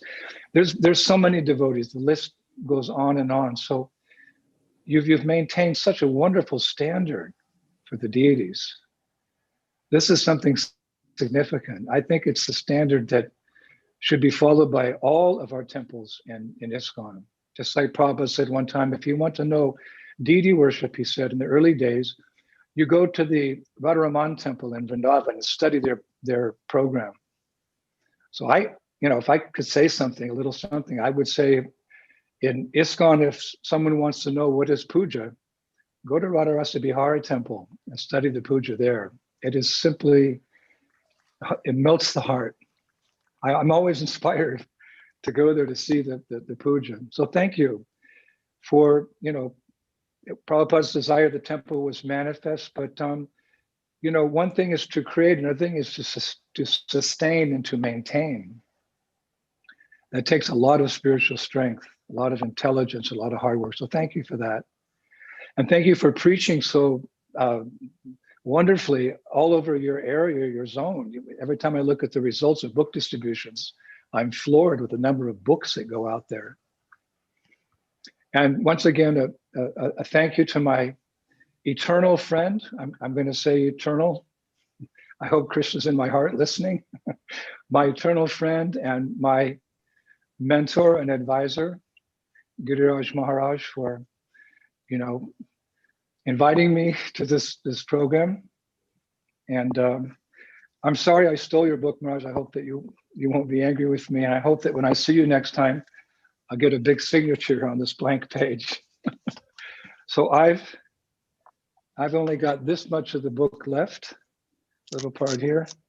So I'm going to stop here, and I'm addicted to this book.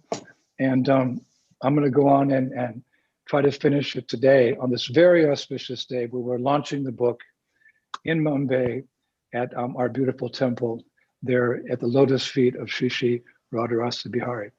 Thank you very much, Prabhus. All glories to Srila Prabhupada, all glories to your services, all glories to I'll Build You a Temple, the Juhu story. Hare Krishna. Hi.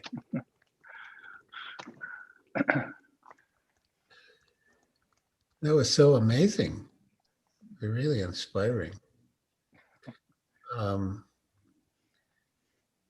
I mean, you not only stole my book, but you stole my heart.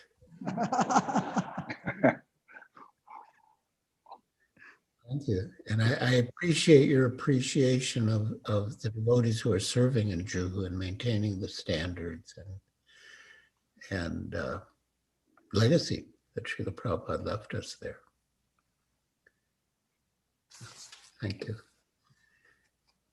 Thank you very much, His Holiness Indradyumna Swami Maharaj, for your inspirational speech. And now the much awaited moment has arrived of dedicating the book to Srila Prabhupada, Sri Radha-Rasabihari ji, Sri Sitaram Lakshmanaman, and Srila Gaurnitai, and releasing the book. I request all the devotees in the temple, please listen carefully. You all have to come backside. So we will be offering the book. Gopal, His Holiness Gopal Krishna Goswami Maharaj and senior devotees will offer first to Srila Prabhupada. We want to capture that in our cameras because there are so many devotees around the world. They are watching it on the Zoom and Facebook and YouTube. They have to see it.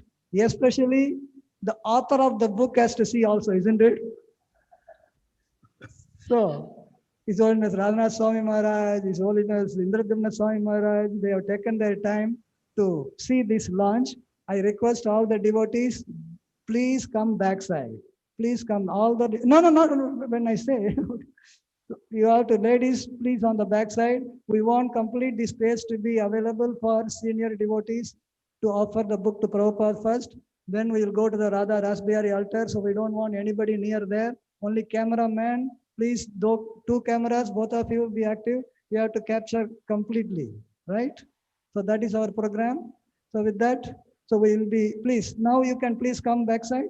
Camera, second camera, please come here. So we will be now offering the book in the lotus hands of Srila Prabhupada and His Holiness Gopal Krishna Goswami Maharaj is there. Please bring. Devakandan Prabhu, Surdas Prabhu, Brajari Prabhu, Gaurang Prabhu, please come. Huh? Devotees can move this side also. There is a TV also outside. You can see from the TV also. But in any case, you'll have to leave space for the cameras to come. If you want to sit down and watch there, that is fine also. Sit down, but then leave space. Camera, Dudamil Prabhu, please bring. So please. So let the camera, okay. Very good. So you can show the full screen. The operator, Zoom operator, show the full screen. Here we are offering to Srila Prabhupada. I will build you a temple. This promise of Srila Prabhupada is realizing today in the form of a book written by His Holiness Giriraj Swami Maharaj. The Juhu story unveils.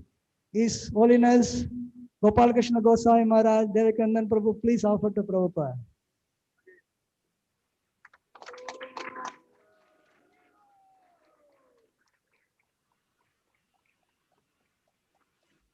Please, Maharaj can come and open the book. Capture.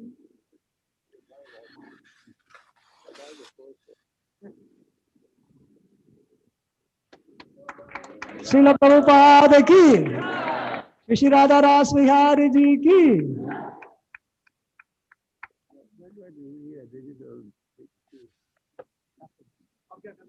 नहीं, इसको इधर ही रहेगा. So now we will be, please leave space. We will be going to Sri Radha-Rasabihari ji. So we will be offering to Sri Radha-Rasabihari ji. Please come, Maharaj. Dudamrit.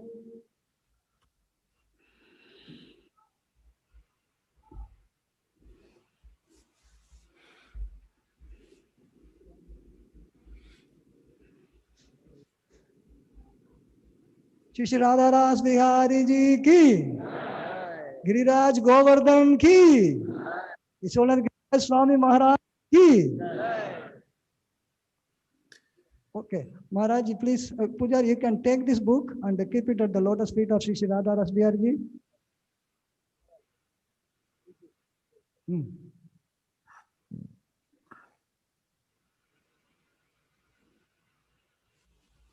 Please keep it on the lotus feet and open the book, Radha-Rasabihari. Okay. Shri Radha-Rasabihari ji ki, Giriraj Govardhan ki, Srila Prabhupada ki, His Honor Giriraj Swami Maharaj ki. Keep it there only.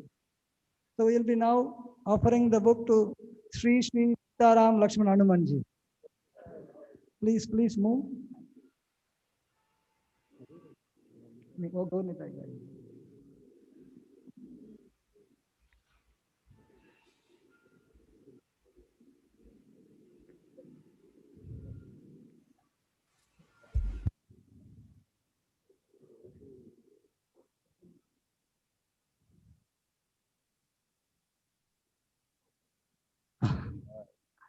Shri Sitaram Lakshman Hanuman ki, Nrsingadev Bhagwan ki.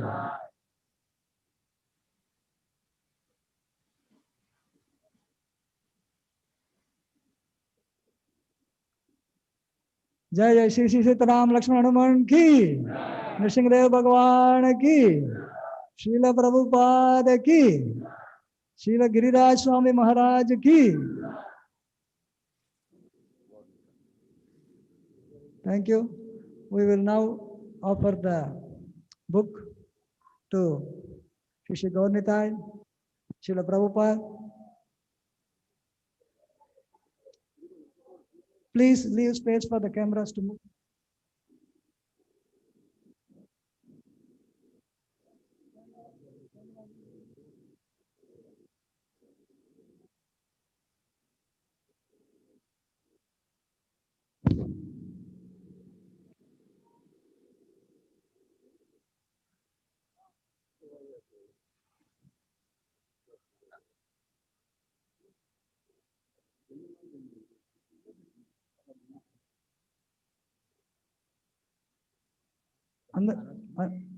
Now we are offering the book to Sri Gaurnitai ji, His Divine Grace, Bhakti Siddhanta Saraswati Thakur, and Srila Prabhupada. Sri Gaurnitai ki, Srila Prabhupada ki, Srila Giriraj Swami Maharaj ki. So, yeah. So please, all the devotees can sit down. We have one more small inauguration. Please sit down. Please take your seat. So we thank all the devotees for joining here for this book launch. And especially we thank His Holiness Giriraj Swami Maharaj to be with us. And also we thank His Holiness Radhanath Swami Maharaj. And also we thank His Holiness Indradyumna Swami Maharaj to have joined us here. And now the book is officially released.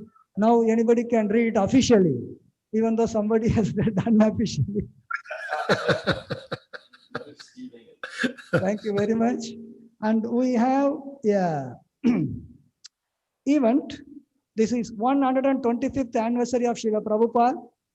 And Corona has taught us a lesson how we can expand our preaching digitally, online preaching. In fact, it is by Corona's mercy that we are having this launch book release program online with participation from all the exalted Vaishnavas here.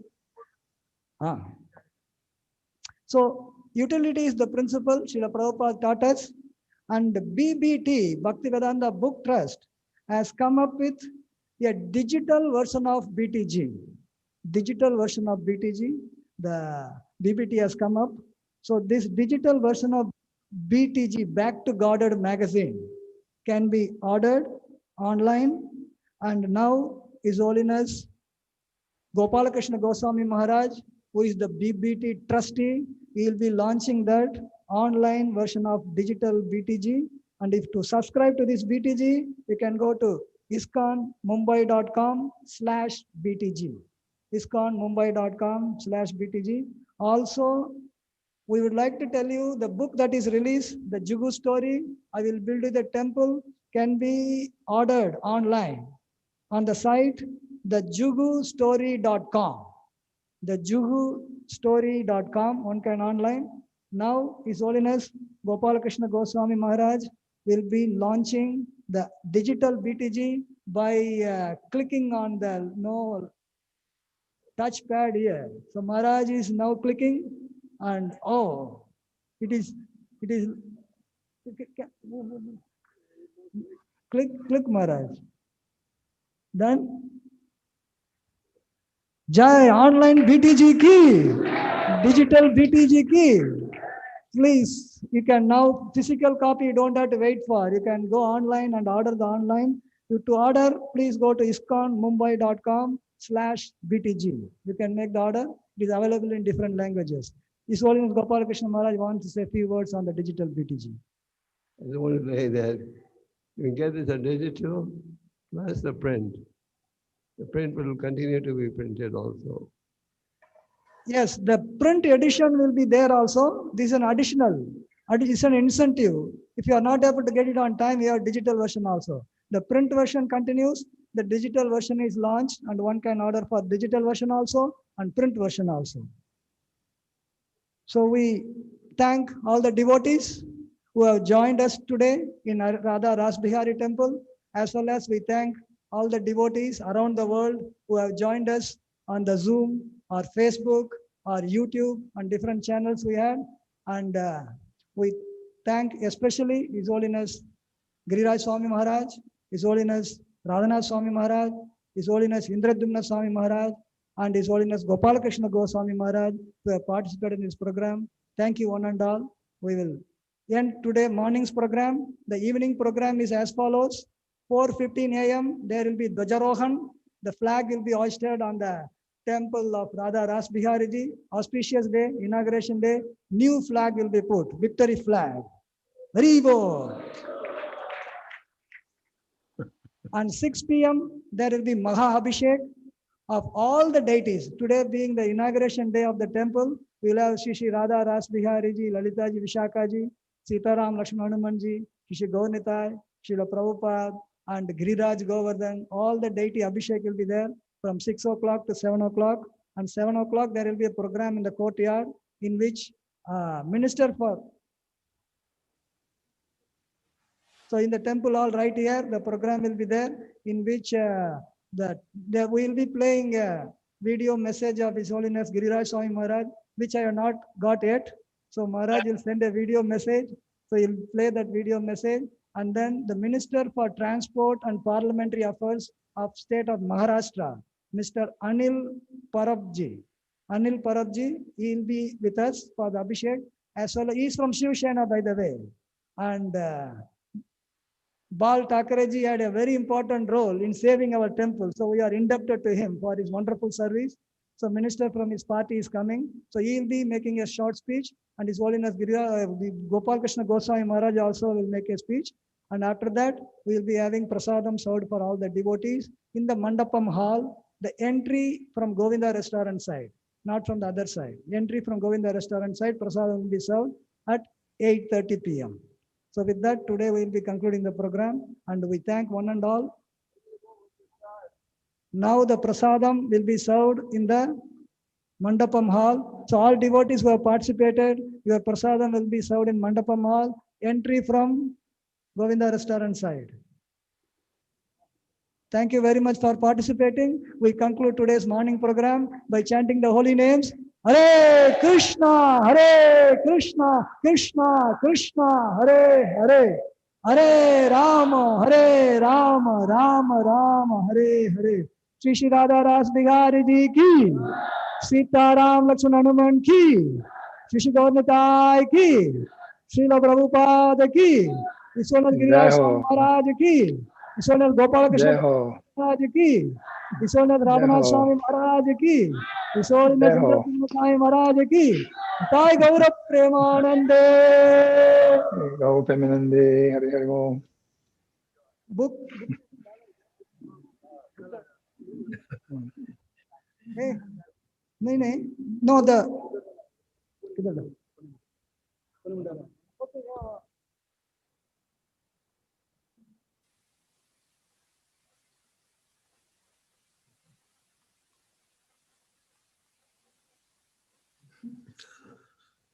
The book is available in the temple also. There is a book table. Those devotees who want to take a copy, please go to the book table. It is available. And senior devotees will get the book also. We will give it to you. Yes.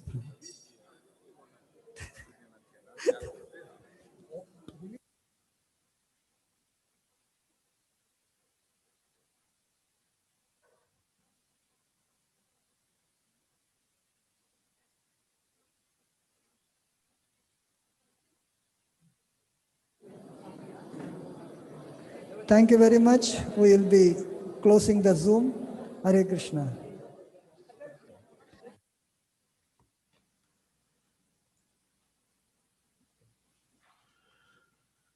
Congratulations, Guru Maharaj. That was fantastic. We're still on.